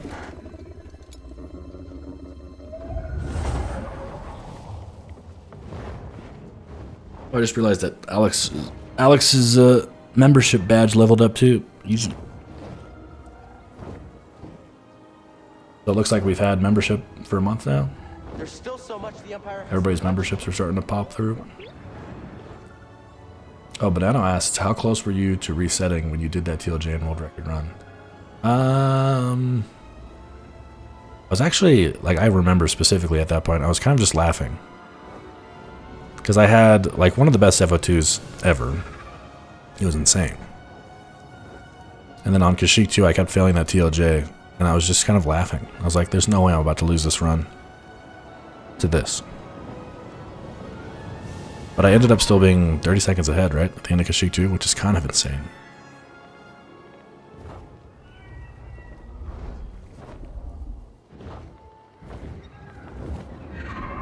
But then I lost more time to Death 1. Because I'm bad. Alright. Got that nice overview of Kashyyyk. Now, for some reason Cal takes his sweet ass time getting out of there. And we're going to talk to this workbench here and get double-bladed lightsaber. If we try to dash strike past it or anything, the game will force us back to this workbench. Because the game wants to force you to get double-bladed lightsaber here. You can actually get it in other places, namely on Dathomir. You can get double-bladed lightsaber pretty early in the game. But since we don't go out of our way to pick it up yet, it's just going to make us get it here. So we're going to grab it. So you have the ability to do single-bladed and double-bladed in this game. You can switch between them with the D-pad. And then you can later unlock skills that allow you to switch on the fly. So you can switch mid-combo. For something? Double-bladed is usually considered for like AoE attacks to handle fights with a lot of enemies at once. And then single-bladed is better at single targets, so like boss fights and stuff. We're going to skip that cutscene again because we get another autosave. For some reason, Kashyyyk heavily has autosave cutscenes that we can skip. They're nowhere to be found until now. I'm guessing it's because Kashyyyk was maybe developed later than other places. I'm not sure why these cutscenes are skippable and the other ones aren't. But I can assure you it is annoying that these ones are and the other ones aren't. One more cutscene skip. Just gonna walk up here and activate our bird boy here. Quit the tile screen, and then we have the 9th sister fight.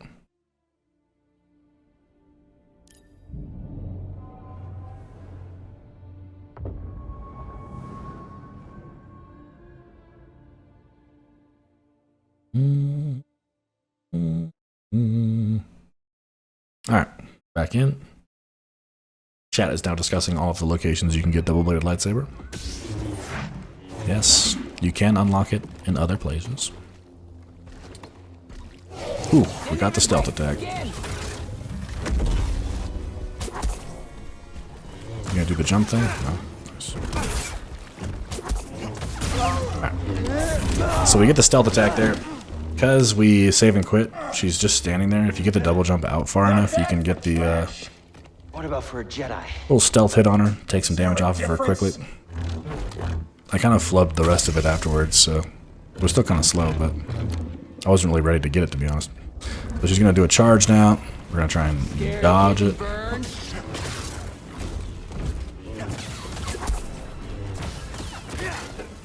going to get the first quick time event here. She has 3 of them now. We're going to try and skip the middle one here. Do our best here.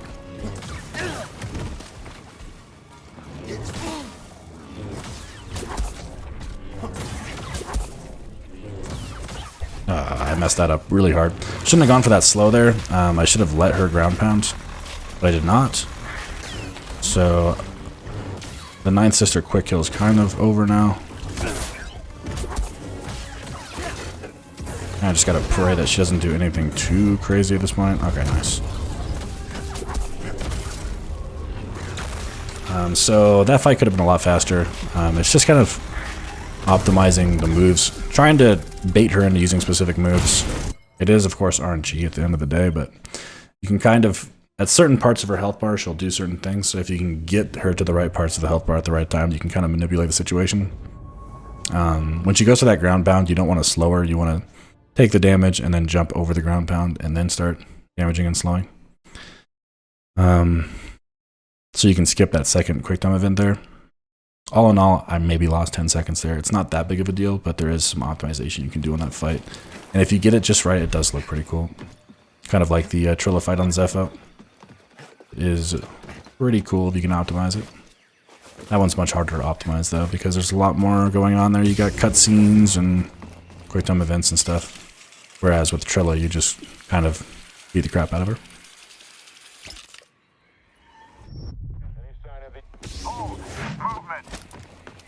Hold, move. Try and dodge that spider there.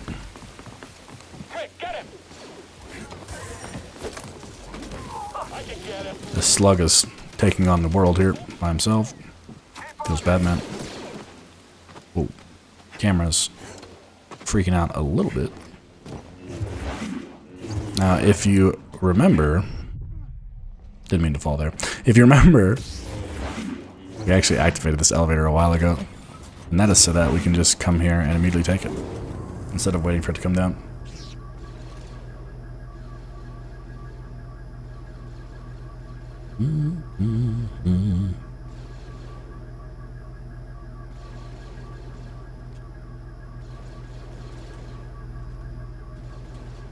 Now our only objective is to get back to our ship. Actually, we finally have everything we need to go to Dathomir. Wall run, push pull, and Jedi flip. So the next place we're headed to is Dathomir. First, we need to get back to our ship. Unfortunately, we didn't do the first part of Kashyyyk, so we don't have the tram unlocked. So we can't take the tram back, which means we need to walk back. So we're going to do that in the most hastily manner that we can.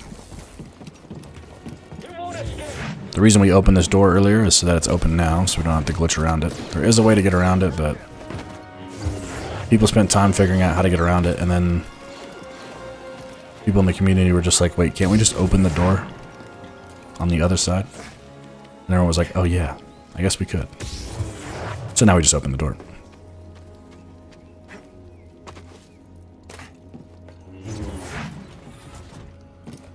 Almost back now.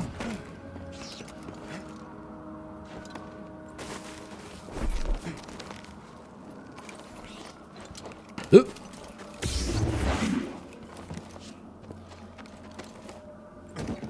Now that ledge that we couldn't jump up earlier, we can now because we have double jump. There's some kind of a weird check where if you have Jedi flip, you can ledge grab this, but you can't ledge grab it unless you have Jedi flip. Otherwise, we could do like funky stuff where we get our jump to be a little bit higher so that we could grab onto that ledge, but you actually cannot ledge grab until you have Jedi flip unlocked. It's like a weird precautionary thing they put in just to make sure that you can't get back on your first trip to Kashyyyk, but you can on your second. But of course, we have Kashyyyk 1 skip to deal with that, so it's not that big of a deal. Things are bad down there. Empires everywhere. Inquisitors? This is a crowd favorite cutscene. Second sister. Cere and Cal get into a bit of a fight, and Greez just kind of stands there and puts salt on his meal throughout the duration.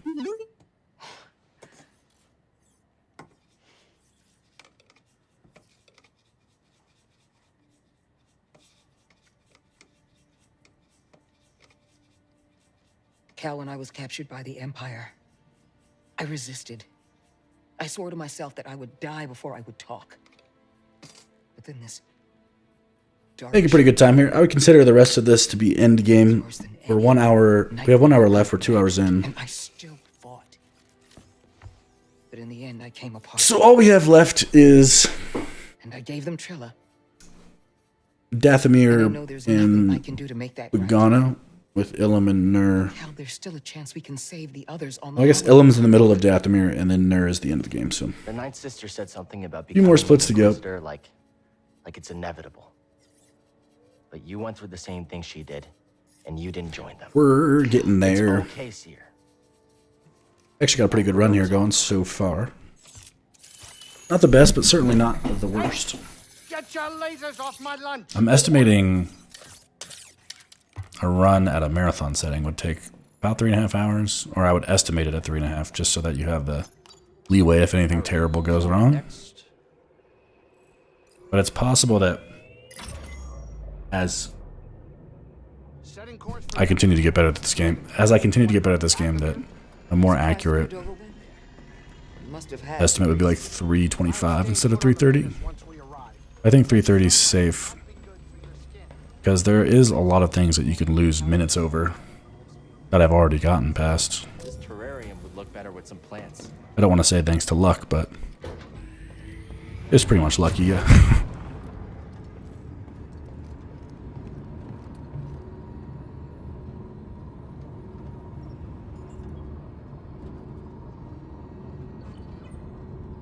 Coming up on our creepy destination. Dathomir, here we go.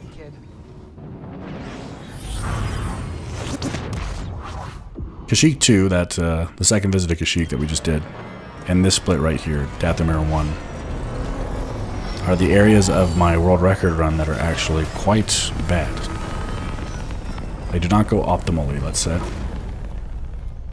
So far, our Kashyyyk 2 is much better than the world record ones.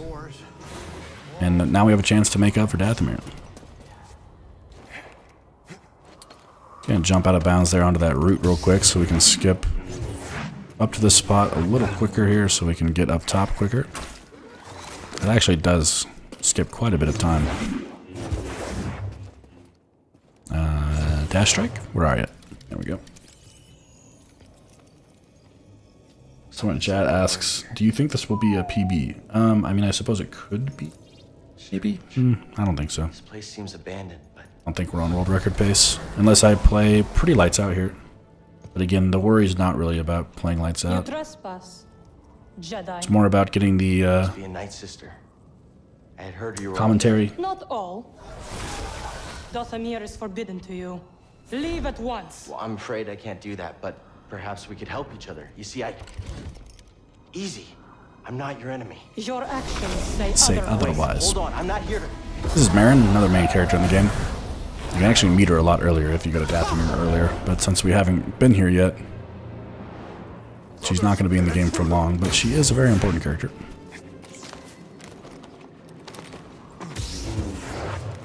Now we are about to skip another cutscene. It's a cutscene with where we get introduced to Tyrann Malicos. It's known as Old Man cutscene because he doesn't actually give us his name yet, so he's just Old Man.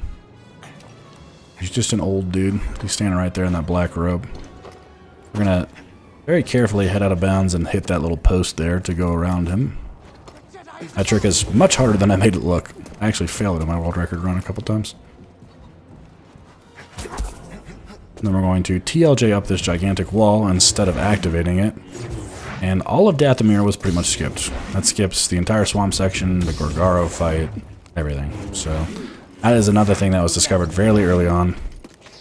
And skips a significant portion of the game. We no longer have to do Dathomir. We can head straight into the Purge sequence. Which is coming up right here. Whatever that was. We're gonna hit this meditation circle and then immediately leave it. And we will no longer be in this temple. So everything we've done in this game so far is a culmination to this moment. Right after Bragano, actually, the first planet we were at, we could have come here and activated this, and we could have been inside the Purge sequence. The problem is we wouldn't have double jump, push, or pull, so we wouldn't actually be able to beat it. So the second you activate this without those powers, you're soft locked. You can't get back out, and you're stuck in here. So the last hour and a half of gameplay was just to get the skills to beat this part of the game. If we could figure out how to get past this Purge sequence, either by not doing it or beating it without the required powers, then you could reduce the runtime by an hour and a half. Unfortunately, it would appear there's no way to do that. People have tried. But instead, we're going to have to utilize all of our abilities here and get through this sequence.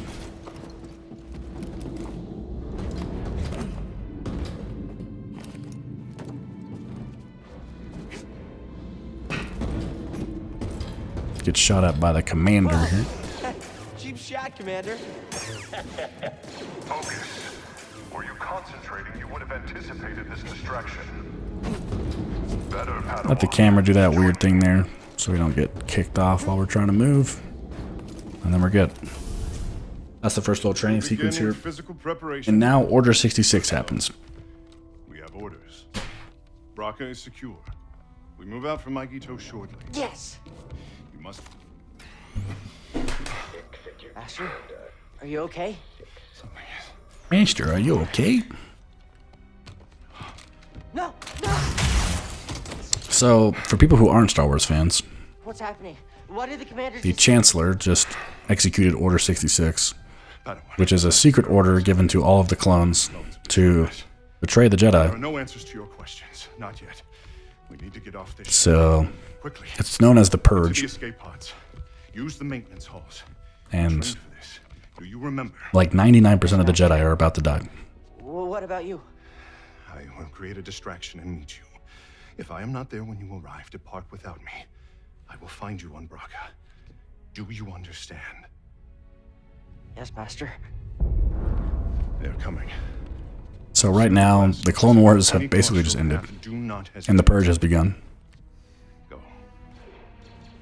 Which means the clones are now our enemy,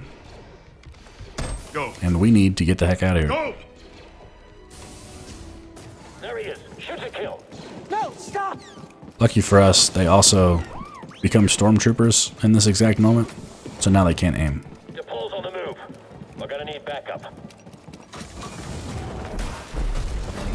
pull that to get through. This doesn't make any sense. What's going on? Do we have eyes on the Jedi? No sign of the little one. Search everywhere. You can't have gone far. Air's off again. Wait, what's that noise? Hold this room. I'll search the area. Reporting casualties. So you can see this section requires push and pull. Copy that. So you would have been stopped here if you didn't have push and pull. You also need double jump to get up all these jumps and stuff. I think I'm near the turbo lift. So all these powers are required After that. in order to get through this section. And this section is required to beat the game. I have eyes on the small Padawan. Because more importantly, this is going to unlock Ilum for us in a roundabout way. Take him out.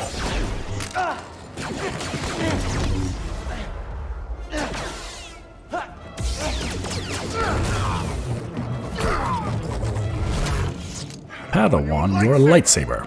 Sorry, Master. Sorry, Master. Cal pulling the classic Padawan move of losing your lightsaber. Only the most important objects to a Jedi. Not a big deal.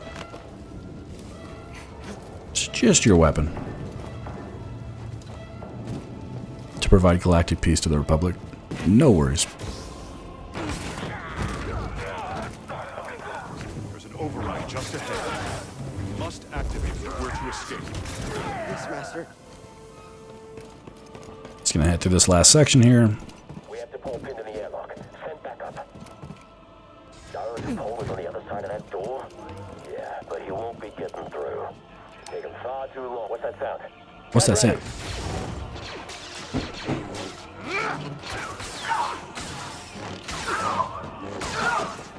You see they didn't bother animating Cal, or Cal's face there. Cal just kind of has a deadpan face while Jaro Tapal murders all of his friends. Proof that he has no emotions. The door controls!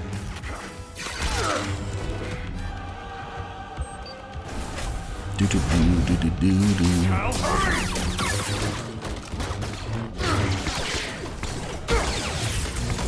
do. Got him.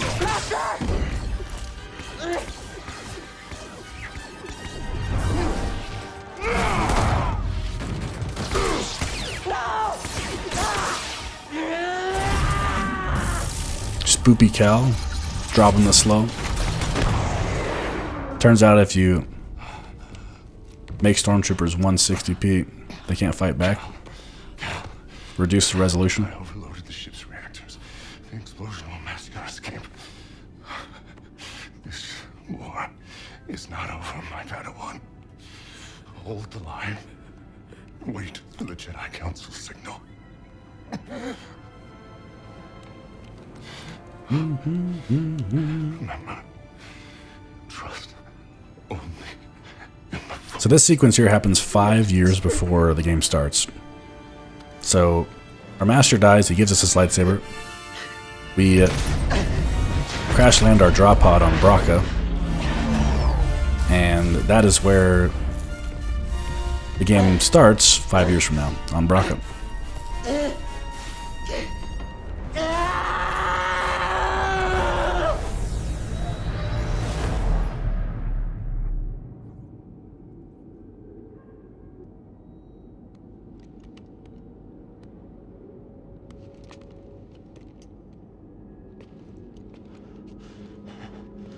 Someone in chat, I can't think of a name.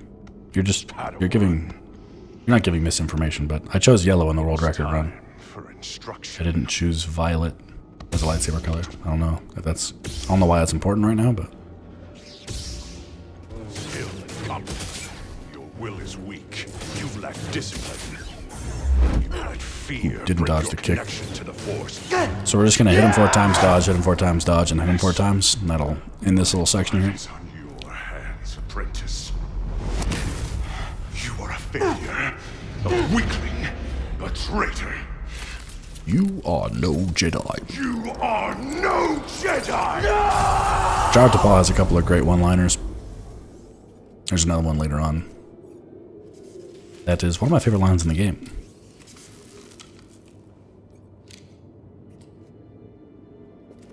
Alright, so we don't have access to our lightsaber anymore. We just broke the crystal inside of it, so we can't dash strike. Thanks. So we're back to sprinting. Just get out of here. I can't explain BD. Unlucky for us, there's a giant cutscene right here. Probably one of the longest left in the game, actually. It's like 4 or 5 minutes. So here we go. Leave me alone. What is your favorite color lightsaber? Britannic says. In this game, I like yellow and cyan. Okay, enough of this. Who are you really? Taron Malicos, former Jedi. Taron Malicos. If any of you watched the Stars show Spartacus, you might recognize this voice actor as Spartacus. I doubt that. Pretty cool dude. Definitely one of my favorite characters in the game. We both survived the purge. Definitely cool. Very long cuts in here, though. My troops betrayed me. I was forced to strike them down, and I escaped to this desolate place. To the darkness here. It almost took me. It almost took me. But I conquered it. You're the one the Knight Brothers follow. Yes.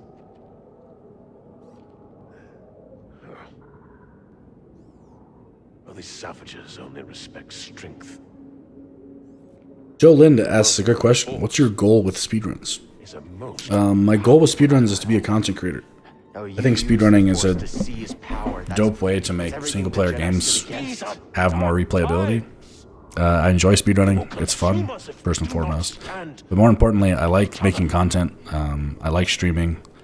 I like interacting with you guys. And the best way to do that, in my opinion, is to stream my speedruns, make content, make tutorials, and try and do my best to represent the community. Something terrible. My goal, quote unquote, would be to make this a career, right? But I don't think that's in the cards right now. We got a long way to go. Right now, it's just something I really enjoy doing. I can teach you how to control its power. Join my family, and I will teach you to control the power. Familiar words, Malicos. Sister Mary, you overstep your bounds. For years, you said the Jedi orchestrated the massacre that killed my sisters. Yet here See one if our stands, ceiling fans on. and you seek only to bring him into your family. You were told to deal with it. What other speedruns are you considering? Power. Ceiling fan's not on, so I can't use the remote control. You are Lucky. mad, Malicos. Let's stand up now. Dothamir has Never unmade lucky. you, and my misplaced loyalty has allowed you to lead the Knight Brothers astray. Unlike the Jedi, the Night Sisters of Dothamir do not. Right now, the games I'm looking forward to that aren't this game is eternal. is Doom Eternal. So that comes out in 11 days. Their graves are And then Cyberpunk. There's another one.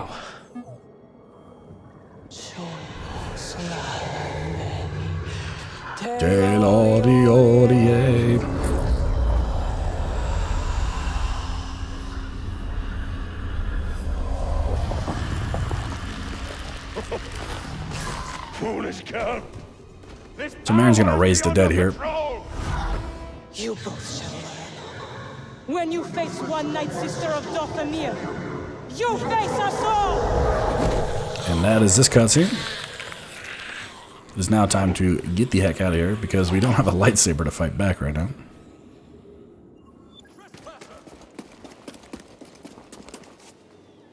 So we're just gonna run away from these zombies here.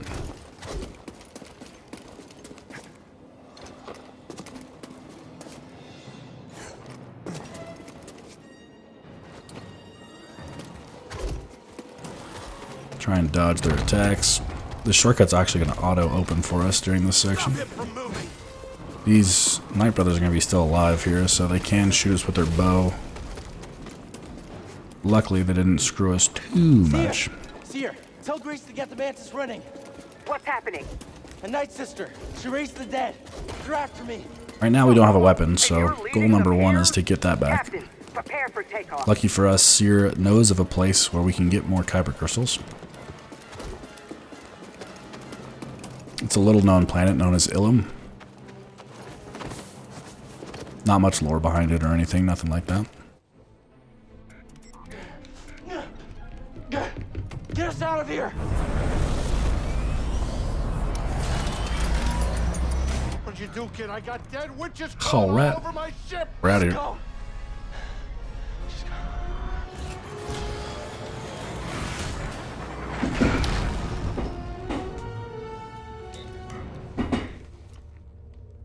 We're now going to go to Galaxy's Edge, the Star Wars portion of Disneyland. Did you find the tomb? And go to the Build Your Own Lightsaber workshop so we can get a weapon again. Your master's lightsaber. I saw him. Master Tapal. I saw the day he died. I saw what I did. Cal. Now it's destroyed. I couldn't save him. Cal, you were only a child. No, I know I could have helped him if I'd been stronger and braver. And it's only going to put you back $200. I could have helped him. I know it. Cal, it's time I told you everything that happened to me when I escaped the Empire.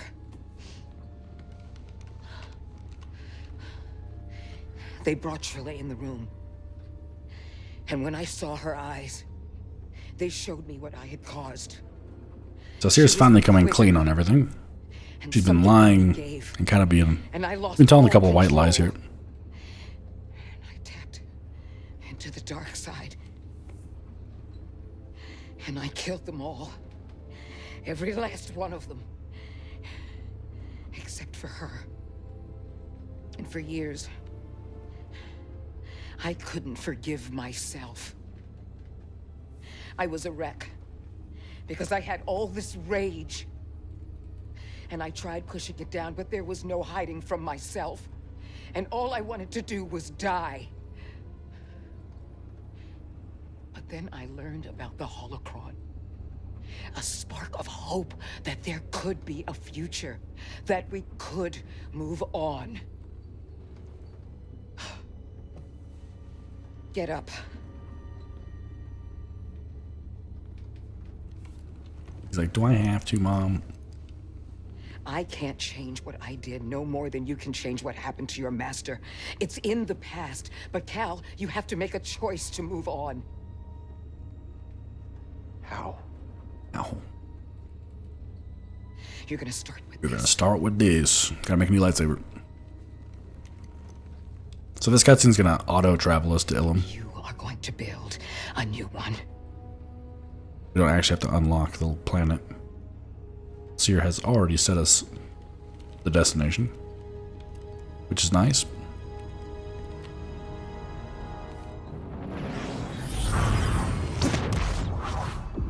And now we can skip this cutscene here. Once the ship lands, our little autosave emblem will come up in the bottom right, and we can quit the title screen. Just like we have been doing.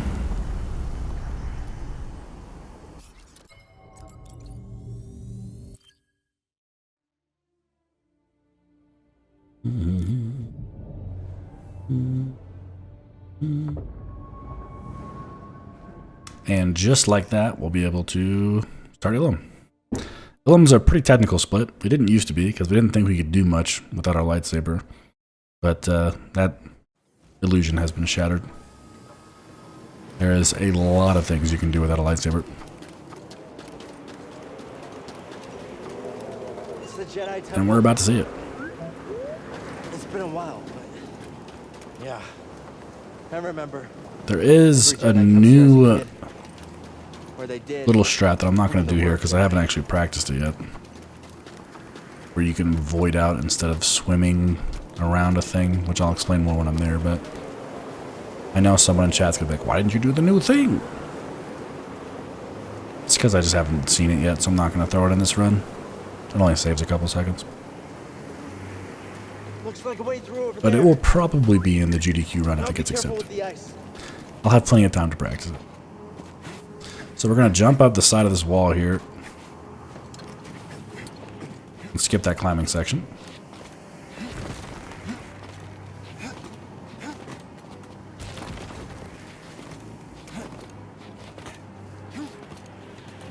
Let's power through here. Now, if you've noticed, we have the climbing claws, but we never actually went down to Gregaris Cave and got them. It's because you have them in the cutscene, so the game just gives them to you so that you can have them in the cutscene. Kind of like early Master Sword in Wind Waker, if you've ever seen that. Shout out to Linkus. But basically you have them in the cutscene, so the game just gives them to you in your inventory. So now we have the climbing claws, which allows us to climb rock surfaces on top of just vines. Master Yoda melted that door to let us into the caves. Not with the Force. This is the Ilum puzzle, and this is the Ilum puzzle skip. I bet we can do it too. Just gonna hop out of bounds real quick. You know how it is. Nudge yourselves up here, and then jump. Jump. We're now on the other side of a frozen wall. And we can actually get back in bounds right here. Just nudge ourselves back in. Luckily, there's a trigger right here that's going to unfreeze that wall there. So the game has like a backup just in case, I guess, if they assumed you somehow managed to skip that on accident. I wanted to make sure that that wall froze, or unfroze. So that giant wall that was blocking our path is now gone. Means we can get out of here quicker, which is good. And now our goal is to get our new kyber crystal, It's freezing up here. which the game is going to tell us is in the back of that cavern. It's calling to me. We're going to do something a little different. This is the longest cutscene in the game, I believe. The cutscene right before you get your new lightsaber. It's very long, like 7 minutes long, I think. It's pretty close to 7 minutes if it's not. So we're going to do a pretty big out-of-bounds skip to not have to watch it. Which, you're going to think to yourself, is any of this actually saving time? And I guarantee it's saving about 3 to 4 minutes. So, BD1. it's going to seem like we're doing a lot of convoluted stuff just to skip one cutscene, but the cutscene is incredibly long. So it's worth it in the end. Plus, if you can do this stuff fast enough, it doesn't actually lose too much time. The first order of business is going to be clipping out and actually loading the area we need to get to. Right now, the area is not loaded, and the cutscene would load it normally, but if we don't want to watch the cutscene, we're going to have to take other measures. We're going to drop our FPS here and clip out of bounds. Right here on this little corner where the water is. We're going to fall out of bounds. And then we're going to instantly dive when we hit the water. It's going to put us out of bounds. So we've now loaded the area. We're now underneath all of these caverns and stuff. This is where someone goes, why aren't you using the new thing? I haven't practiced it yet. It's going to head up out of here. You can jump up the side of this surface here. Then we can jump over this and get over to here. Now that we have the area loaded, we actually need to get over to it. But in order to do that, we need to go up, not down. In order to go up, we need an enemy to target lock off of. Which conveniently, this probe droid's right here. Even more conveniently, the top of this cave doesn't exist. Which is quite nice. So we're just going to go through it. No big deal. Gonna head up above the caves of Ilum here. If it wasn't obvious, yes, we are completely out of bounds now. We're gonna run along the top of these rocks. Most of this is solid, even though it looks like it's not. So if you know where you're going, it's not too bad. We're now gonna run up the side of this here, and it's gonna kind of boost us up to the top. And we're about to get to the area that wouldn't have been loaded unless we loaded it. And you can see that cave off in the distance. That's the area we had to load. And then we're going to jump and double jump. Land in these cubes of water. Like I was saying earlier, water's kind of put in cubes, so you can kind of go out of bounds with them. And then we're going to go right past the cutscene trigger, which is actually right there. So all this time, we've been going around this cutscene here. We're gonna sneak back in here. We're really close to the cutscene trigger, but as long as we play safe, we'll walk right past it. And we can activate this here. Now this is the choosing of your lightsaber crystal color. I'm just gonna choose cyan here. I think this would make a pretty great donation incentive. There's about 6 colors, maybe more actually, maybe 8. There's a bunch of different colors to choose from. We could make it a donation incentive. That's probably one of the easiest donation incentives that's ever existed. Choosing the lightsaber color. Now you don't lose too much time for choosing any of them, so it's not that big of a deal.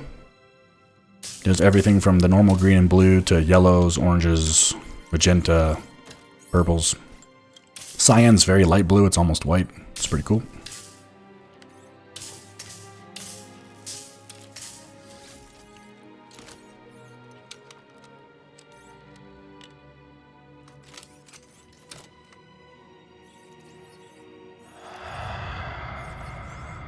Oh. Alright.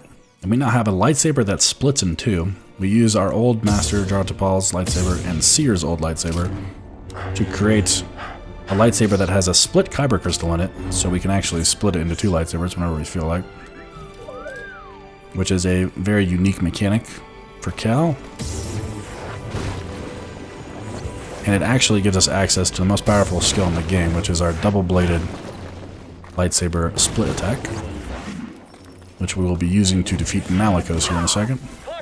But first things first, now that we have our lightsaber, it's time to get back to our ship, but we're not going to do that the normal way, because we don't like doing things the normal way. Instead, we're going to load the next area by standing next to that door. Get a little bit of lag there, you know you got it. And now we're going to head back over here, out of bounds.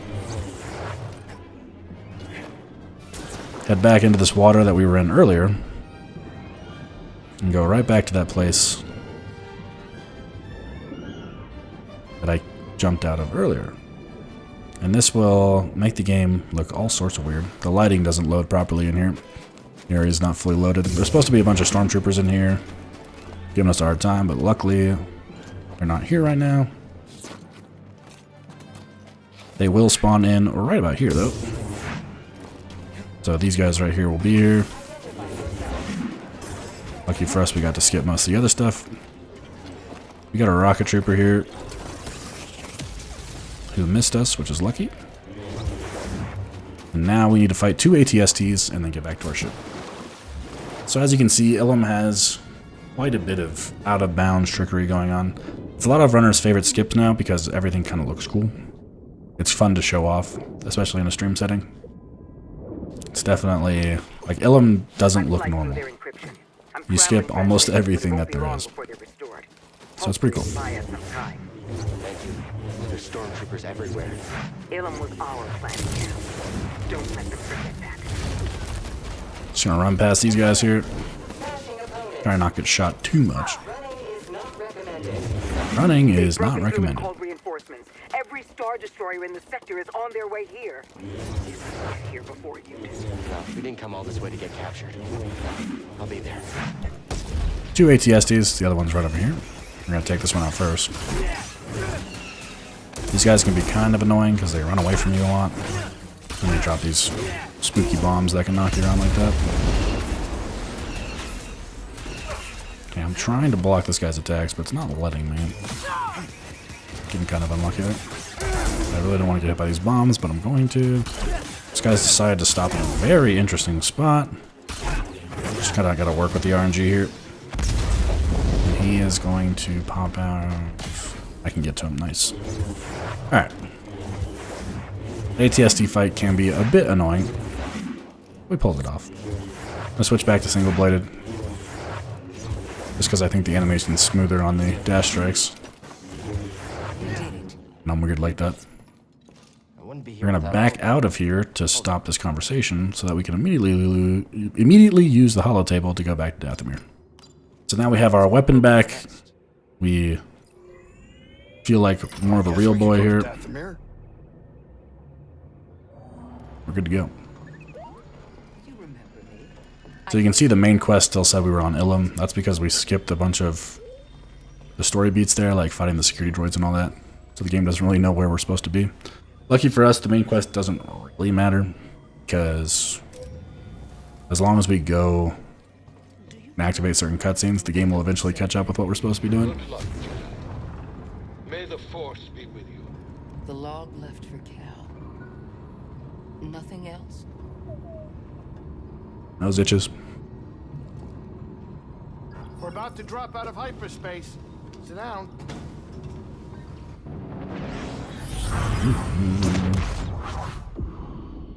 Back to Dathomir. Now we need to take on Tir Malakos and befriend our Night Sister, Mirren.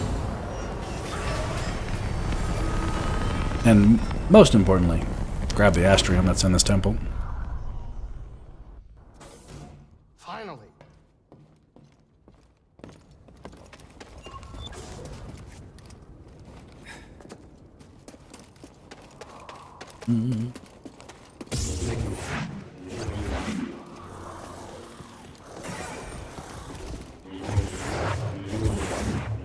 Just gonna work our way through this area here.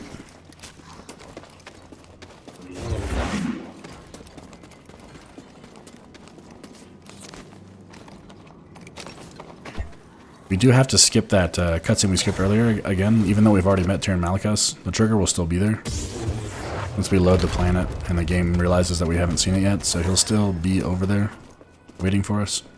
Lucky for us, these zombies will follow us down here, and we can use them to just quickly TLJ up here and then jump across without activating the cutscene. So we can skip that one much quicker, which is nice. I'm just gonna jump up here with our new climbing claws and head in.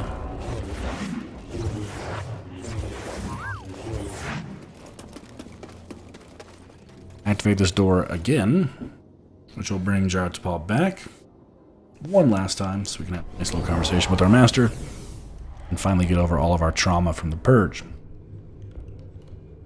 Maybe not get over it as much as deal with it, you know? You were wrong to return here unarmed. You gotta deal with your past, otherwise you'll have no future, you know? That lightsaber proves you a Jedi. I think that lightsaber proves you a Jedi. Facing you. It's one of my favorite lines in the game right here. Memories that have haunted me since Bracca. I won't run from them anymore. Then let us see what manner of death your courage brings. Then let us see what manner of death your courage brings. So we're gonna split saber attack. It's gonna immediately activate this. And then we can put our lightsaber away and it ends it. So the game's basically checking to see if you use a split saber attack. You can fight him for a long time, or you can just split saber attack him. It's basically like showing Jaro Tapal that you have a move that I will honor your teaching he doesn't even know about. and your sacrifice. Basically proving that Cal can move on without Jaro. He doesn't need his help anymore.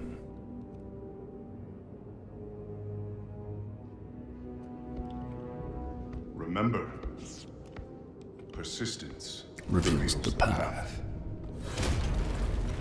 And our doorway is now open to the back of the temple.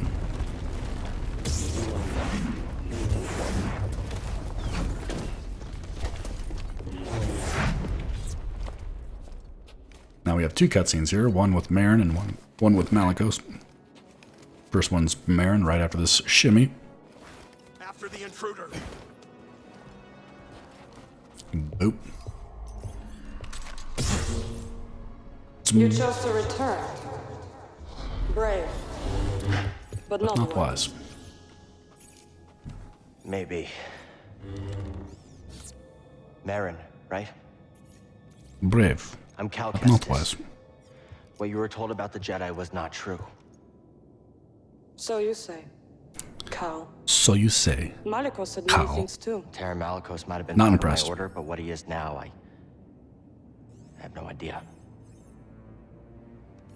All I do know is having a lightsaber isn't what makes you a Jedi. Then what does?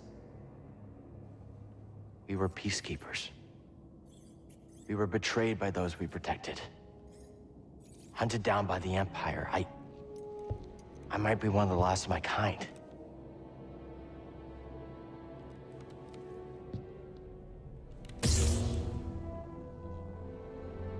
I was only a child when they attacked.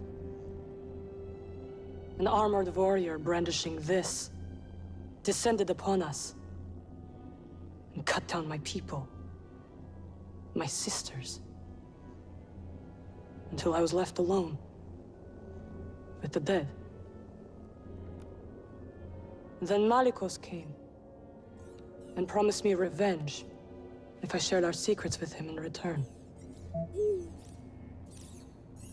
I know what it's like to lose everything. And Malicos was wrong to use that against you. We don't have to be enemies. Alright. Just catching up on Star Wars Discord. We will need this. Make sure you join the Jedi Fallen Order Discord if you have any interest in the run. Goes again. That's where all of our I'll community be is. watching. Just making sure I'm not missing any new world records or anything, so I'm Malicos still world record holder, I think, guys. We're good. I can't. Lives are at stake. Whose lives? Gonna activate this Malicos cutscene here. Cal Kestis. Malicos. Welcome home. Here to begin your training. What in these ruins tempts you so much to risk death? I could ask you the same thing. I could ask you the same Power thing. there. Beyond Jedi understanding. Power I control. I would offer you the same thing. Don't you understand? I'm not interested in power. I want to restore the Order. Restore the Jedi Order. Jedi Order. Oh, you poor fool. Poor fool. It's over! Jedi fell long before the Purge. It was stifled by tradition. Deafened by our past glories. Blinded by endless war. Maybe. But it's never over, Malicos. We stand here now, with the chance to learn. To rebuild from our mistakes. Jedi learn. There's no future for them. Why can you not see that? I mean, Malicos is pretty spot on. There really isn't a future for Jedi. And me. But Luke gives it his all. We could build something different. Something better. No.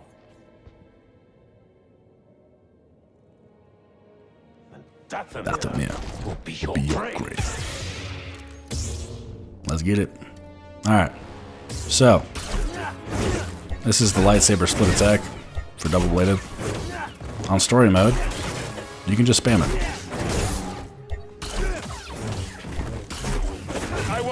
So we will do that in order to defeat Malicos. Activate the cutscene here.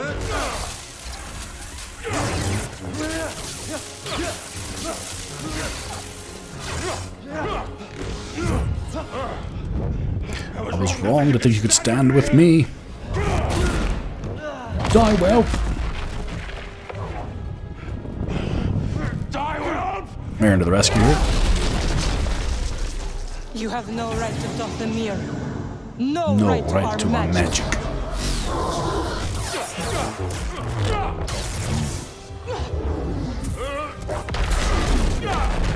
Down she goes. Get up, Cal Kestis. You're not dead You're yet. not dead yet. And we will continue our spam. Good times. You can actually get a bit of a quick kill here on him if we get lucky enough. Should be good to get it here. Nice, got it. So if you knock him down and then get an attack in fast enough, he won't have time to recover, so you can just hit him again. That is the quick kill on Malicos.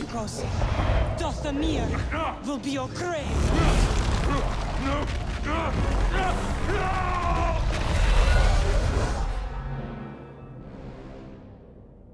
Let him lie in the dark with his secrets until the death takes him. Why'd you help me? To rid Dathomir of that parasite. What are you really doing here? Marin's a nice lady, I swear. The ones who built this tomb, the Zepho, they created an object called the Astrium. Hang Hold on. that thought. This place, it's... Well, To be fair, I did not think that it was going to be 3. I thought it was 2 and then a jump. I have played this game before, though. I swear. Oh, this is the 2 and then the jump. Dang. I've gotten outplayed. There goes world record, guys. Imagine.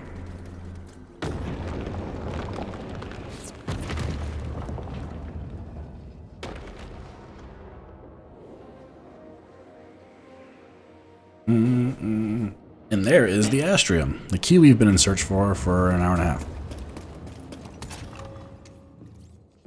We finally found it.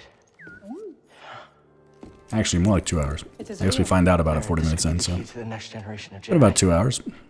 No big deal.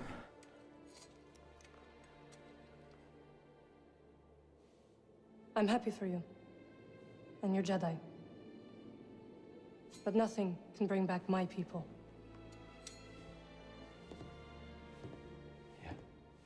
Yeah. Cal goes, yeah. Smooth, Cal. I was alone. It's like, oh god, I better open up to her. In hiding. Oh, baby. I was scared that they'd find out who I was, or what I was. We are getting near the end of the game here. What changed? A couple more cutscenes. And then we got the last split of the game, which is reset heavy and very difficult. So, if you're on world record pace, this is usually where you start sweating. You got Bogano 2 to kind of chill, let it ride, and then is where the sweating begins. For sure. Or at least expected.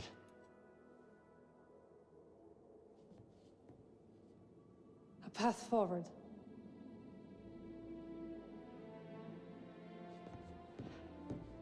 I will join you. Big Sweats Inc.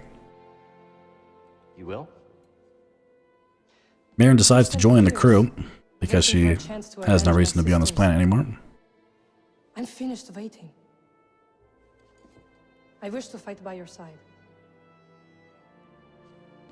Night Sisters and Jedi do not travel together, but survivors. Survivors. We adapt. We adapt. Great line. Yeah, I guess we do. What do you think, BD? I agree.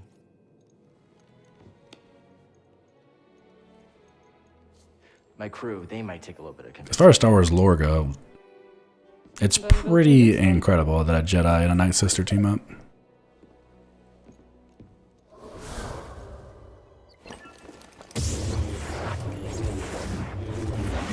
It's crazy what survivors will do to adapt.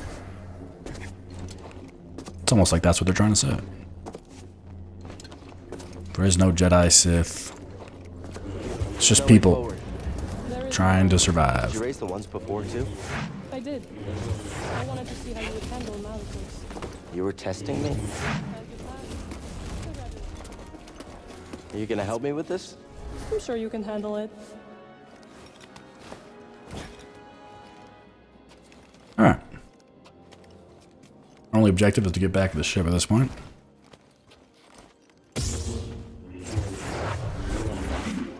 Unlucky for us, Merrin's not going to teleport us. She's just going to teleport herself. So we're going to have to take the long road here. Luckily we have a lightsaber this time, so we can just dash strike our way back. We're of course going to get stuck in combat here or there. So we're not going to get nearly as many dash strikes as we would probably like, but you know, you do happen to win some, and you do happen to lose some. We take this L.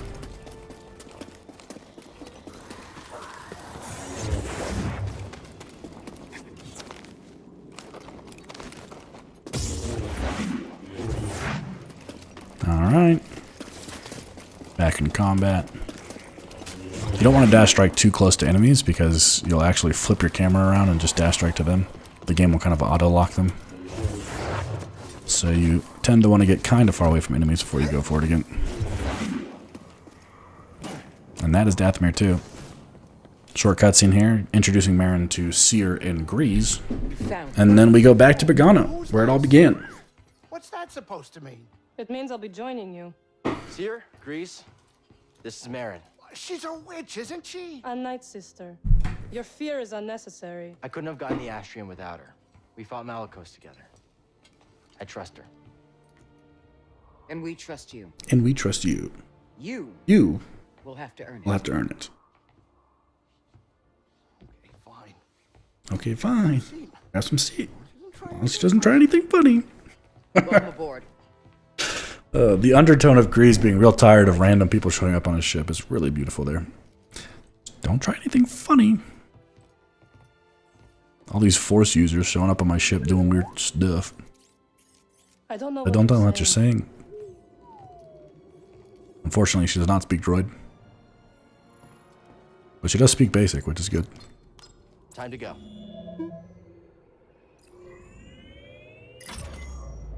Because our droid companion understands basic. This whole journey has put a lot of wear and tear on the Mantis. Like it was perfect before? It was a masterpiece, but now, just don't be surprised if I send you a bill. Someone's low on funds. I mean, sure, okay, that may be part of it, but I'm used to it. Were you rich growing up? It's kind of a long one, so let's see if we have another. No, we're out of terrariums. We are officially out of terrarium skips. Cal doesn't care about the terrarium anymore, so we just gotta listen to these from here on out. There's only one more after this, though, so not a big deal. Kids. We bet all kinds of dumb things, from food to funny-shaped rocks. Unfortunately, things changed when we got older. Funny-shaped rocks didn't go so far anymore. Oh yeah, I forgot about the boggling you can get as a companion, too. There's a boggling in his vent system. There's a Night Sister and a Jedi. He's got a droid. Greez, this is really just testing Greez's patience, the video game. You think it'll work? It worked for Cordova. You can make it work. She's right. Oh, hey, is anybody hungry? I was thinking of whipping up some scaz steaks. I'm sorry, am I interrupting? No, Captain. And we couldn't have gotten this far without you. Why does every main character in Star Wars understand droids? Most Thank you. people can understand I hope droids. you get in there and you find that hollow thing. Holocron. It's a Are you language. sure it's something you should find? I guess I shouldn't say most. Droids know basic. Some droids can speak basic. And some people know droid. It's just another language. You can learn it. Hunted like you. And most main characters are like scrappers, or yeah, for the most part, they're scrappers. Put an end to the Empire. Oh, hey. Anakin worked at a scrapyard. Rey worked at a scrapyard. Greez. Cal worked at a scrapyard. So these people deal with a lot of robots. Or I take my droids. steak rare. So they learn how to communicate with them. Huh? Okay, now we're cooking.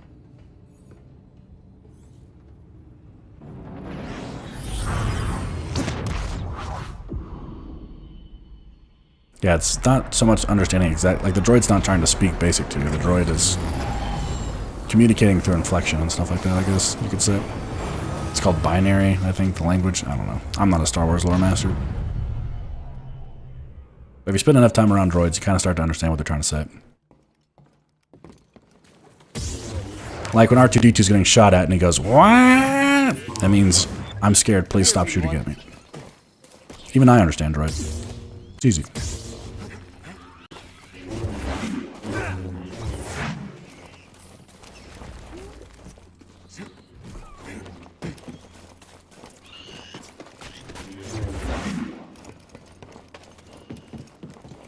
That's where we need to go. I can feel it.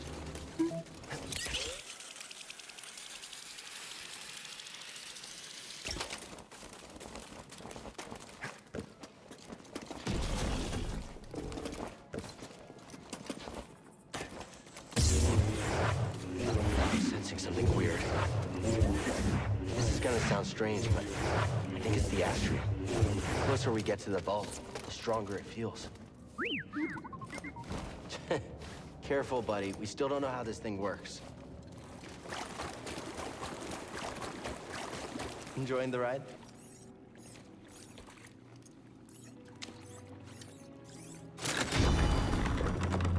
Yeah, I'd say most people in the galaxy know how, like, understand droids at a pretty basic level. Like, they can understand what they're trying to say.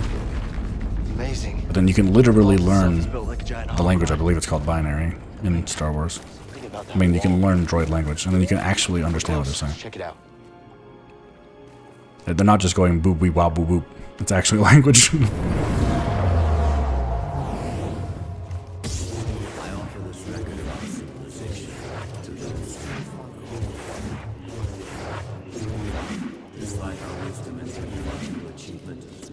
we face extinction. Dogma blinded us to the path of balance, and gradually we allowed our pride to corrupt us. So this is what I like to call a moving cutscene. We're just going to kind of walk through all these memories of the Zepho and stuff and work our way through this mirror world.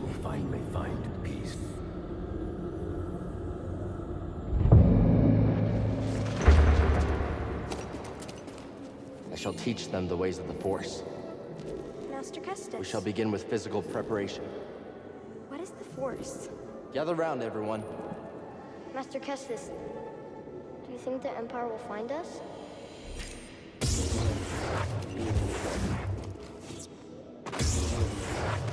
So this is basically showing us what could happen if we actually use the holocron to try and rise a new Jedi Order. It's the Empire. The Inquisitors. Spoiler, it doesn't go well. Master, shall we fight them? Protect yourself. They're coming. To the trenches. Now we're gonna do 3 of these scenarios where these guys show up and kill some younglings. It's trying to show us that bad things can happen. Like an omen almost. Searching, they can't have gotten far. Target sighted. Help me, Master Kestis. Moving in. Spread out. There will be others. Yes, sir. You can't hide. Not you. Alright. Almost done here. Oh. Imagine the game just crashes. I didn't know you could lock onto her. Interesting. Surrender now, and we may spare the youngest. That's right. On your knees.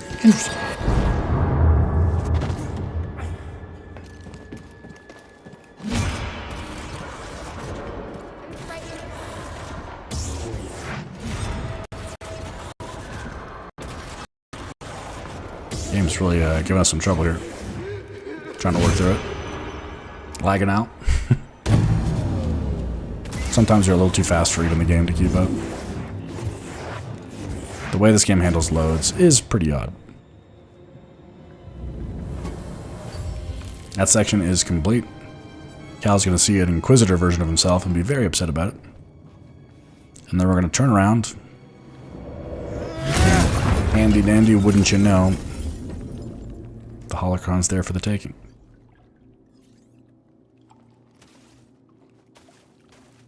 So we're going to turn around and attempt to grab it.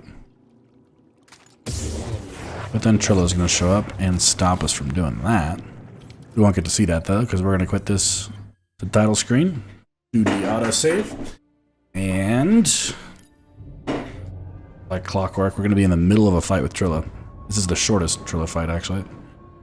You have to take like 1/10 of her health bar to get a cutscene. Very short fight here. More of a story beat, if anything.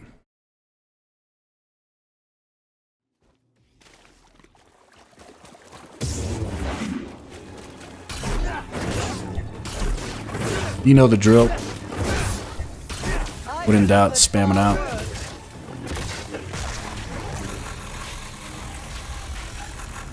Now you see the autosave show up in the bottom right here. You actually can skip this cutscene, but if you skip it and then go back in, you start the other cutscene, and it's actually faster to just watch this small part here. You'll actually lose time by quitting the title screen here. Careful with that thing. I tried it once. Get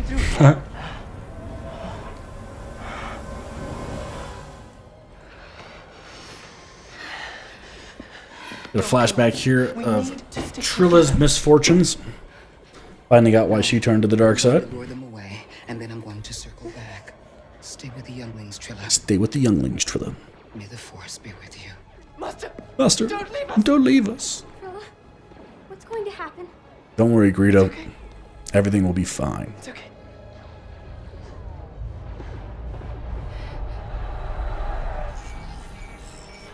This pretty much wraps up Agano, which means we have one split left. Fortress Inquisitorius on the planet Ner.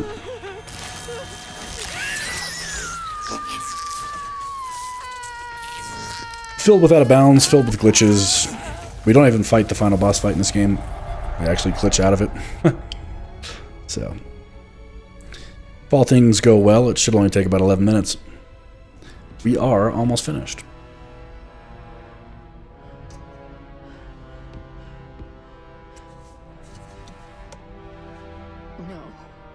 No.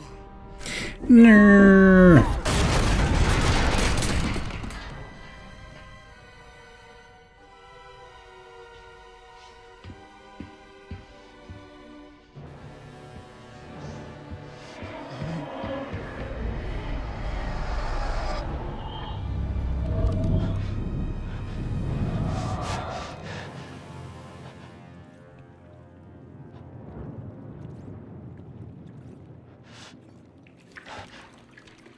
All right. We now have Trilla's lightsaber. Unfortunately for us, she gets a new one. They kind of just make helicopter blades. Issue them out like candy. Time to head back to the ship. Fastest way there is basically the exact path we took here, so... We got an old jump there. Unlucky.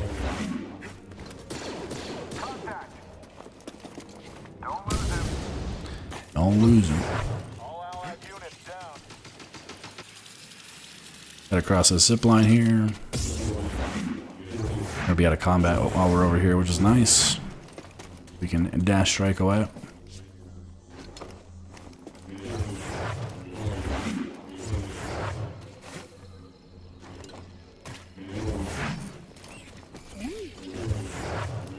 Back to the ship. Just gonna walk in, activate another cutscene. This is actually the last cutscene we have to watch in the game. And then we're onwards to Nern. Happened between you and Trilla. Good stuff. We both went through. I'm so sorry. I was arrogant. I was foolish. I could never understand what you went through. She has a holocron. I don't know where she's taking it.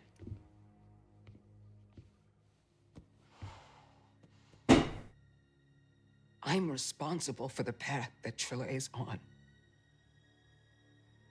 And what she does next is the cost of all of my mistakes. Our mistakes are in the past. And it's all of our responsibility, and it's about what we do next that's important. Clap, we're 3 hours and 2 minutes into a game. And as one of my moderators, you've done really well to not try and say annoying things to piss me off. And then 3 hours in, you go, technically, there is a small cutscene before Trillify. There's a fortress where they take Jedi. You could have just not Where talked. the Inquisitors come from. It could have been that easy. It's a place of torture. It's the place I escaped. I just never thought I'd be going back there. Won't be going alone. You'll have a friend with you.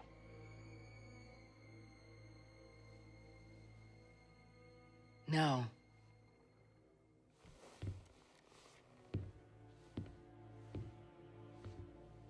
I'll have a Jedi with me.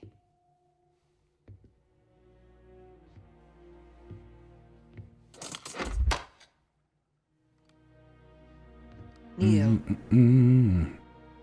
About to get knighted officially as a Jedi. Even though Cere has given up the Jedi Order and no longer uses the Force, so she has no jurisdiction to be able to do this. Also, the Council's gone and the Order no longer exists as it once did, so... By the right of the Council. This is purely by honorary. The will of the Force. But hey. Cal Kestis. But hey. Rise, Jedi Knight.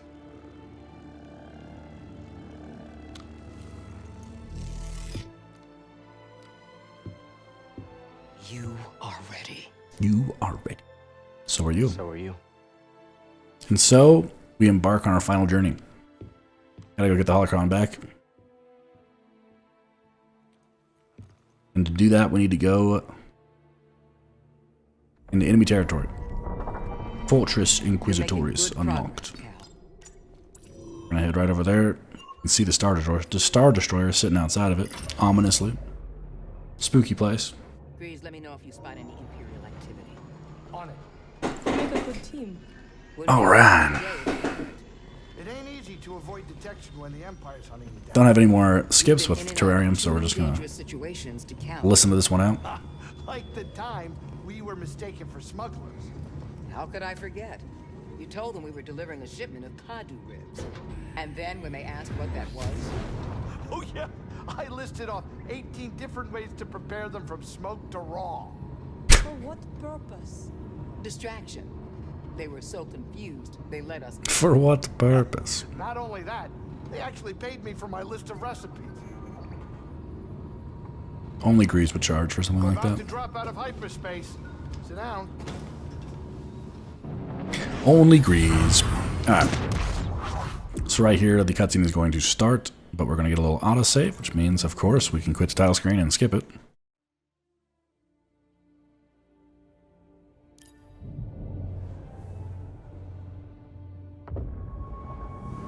Onwards to where we go. We're going to be dropped right into an underwater section. Underwater. See what I mean by that? Off we go.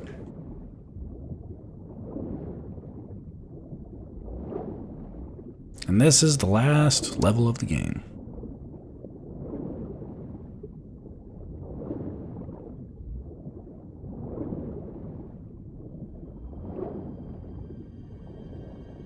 But instead of going the intended way, we're gonna hold up here, because these rocks aren't really all there. They get spat out over here. You're not out of bounds.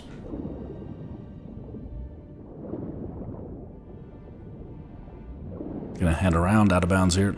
Like I said earlier, the way they do water is you kind of just put a giant cube down. But it would be stupid to have this entire area actually be water like we're on an underwater planet, because that would be rendering a lot more water than you would need. So their cube doesn't really go all that far. As you can see, we're about to jump out of water. So we're not actually underwater. The game's just kind of pretending. So now we are underwater but not. I'm gonna walk around out of bounds here. We're trying to get to the fortress whilst out of bounds. 3, 4, 5, 6 dashes. We're going to jump out. As soon as you see this, like, I don't even know what to call it, like it's a wall of effect. It's supposed to make it look like you're underwater. Because we're not. We can jump down into here. And we are on top of the fortress. Now we can use this to skip a bunch of the fighting that goes on down here. There's a little section with a puzzle in there and stuff. I don't have to do any of that anymore. We used to. I remember back in the day when I used to try and optimize that. And someone was like, hey, what if we just didn't go in there? And I was like, oh, sad. All of my practice, obsolete. But, alas, this looks cooler, let's be honest. So we're just running across the top of the map here. Usually you're supposed to be inside there, but... Now we need to get back inside. And to do that, first we're going to get the camera to flip ourselves up and look at that. Yes, we get it. Thank you. And now this wall is not completely solid, so we're going to jump down here and land on it. Then we're going to jump around back in bounds. We need to load the area here. We're going to hit this and rest up to get our force back.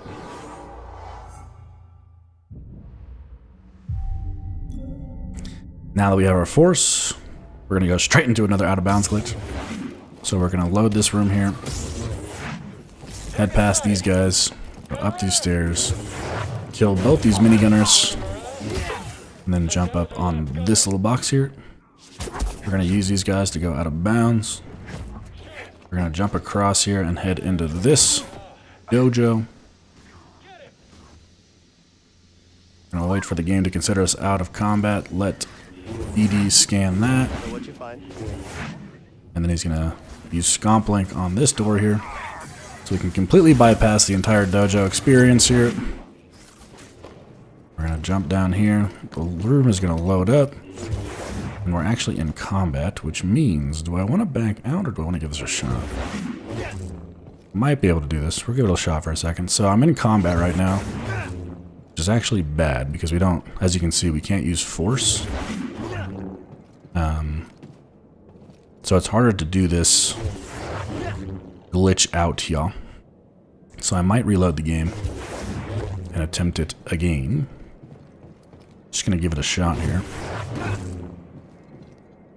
Because it's uber impressive if you can get it without your force. Ooh. Oh! Dang, we got spit out the other side. Almost had it. Almost had it. I think I'm going to reload the game now. Probably our safest bet here.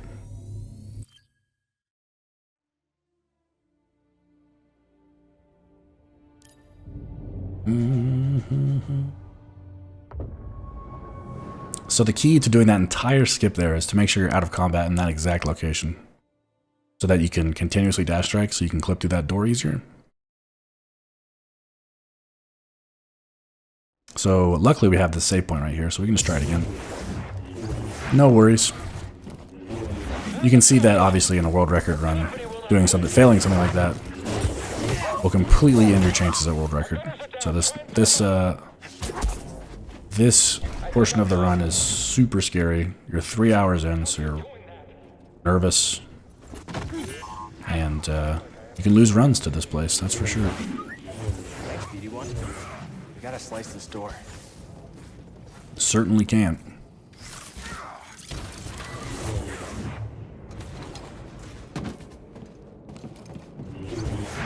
Alright, we got it this time. As you can see, it's going to be a lot easier for me to get it. So we're trying to get stuck in the middle of this door, and then it'll spit us back out over here. We'll take our hitbox and kind of send us over. But when you have force, it's a lot easier.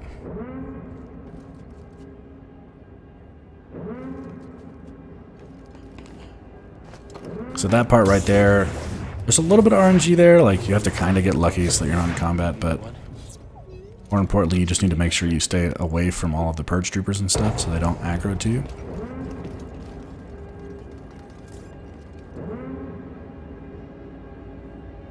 Now that we've completed that section, we're back in bounds, as you can tell. And we're actually headed up to the final boss of the game, Trillo. We're going to scomp in here. We're going to head up to this button here and activate it. Tiny little cutscene here. Trilla's not very happy with us. She got a new lightsaber. She's kind of already popping off.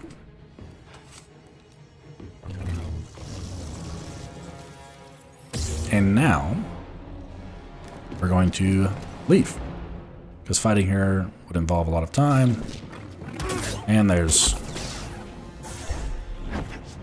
cutscenes involved that we don't want to watch. So we're gonna head out of bounds here with the TLJ. We're going to TLJ off of her here, and then TLJ off of her here. Get back on this side of the wall. We're then going to dash strike. Let's go. Jump over to this turbo lift. As you can see, the Darth Vader sequence is happening right now, but Darth Vader's not actually here. Just going to head through. Once we activate this door, Darth Vader will appear again. Boop. Come on! BD, stay back!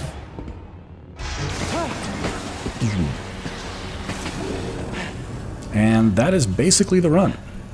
All that's left to do is get confronted by Darth Vader here. There's no tricks left, it's just kind of getting to the end. At this point, you take one big sigh of relief. You've done all of the tricks, the glitches, you're 3 hours in. Now all that's left is a quick little quick time event here. and you're good to go. I'll make it. So time is coming up here with our last quick time event with Vader. So we're going to get down to the end of this hallway, activate Darth Vader, do a little bit of fighting with him here. And time is going to be right now. A 3:14:39, pretty good run, honestly. I think that ranks somewhere like 4th or 5th on the leaderboard. Fully commentated. There are a lot of cutscenes that you can't skip, which is kind of the downer of this speedrun. But for the most part, when you're not skipping cutscenes, there's really cool gameplay.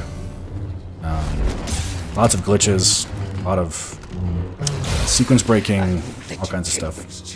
It's a really fun speedrun. The cutscenes definitely put a damper on it, I won't lie. Especially when you're in a reset heavy situation where you're not getting good runs and you're kind of just on Bracca forever. But speedrun is very fun. It's cool to showcase. I think it's a popular game, so I think the runs could be popular as well if more people got into it. Right now, there's a pretty small and dedicated community to it. But yeah, it's really fun. I enjoy it quite a bit.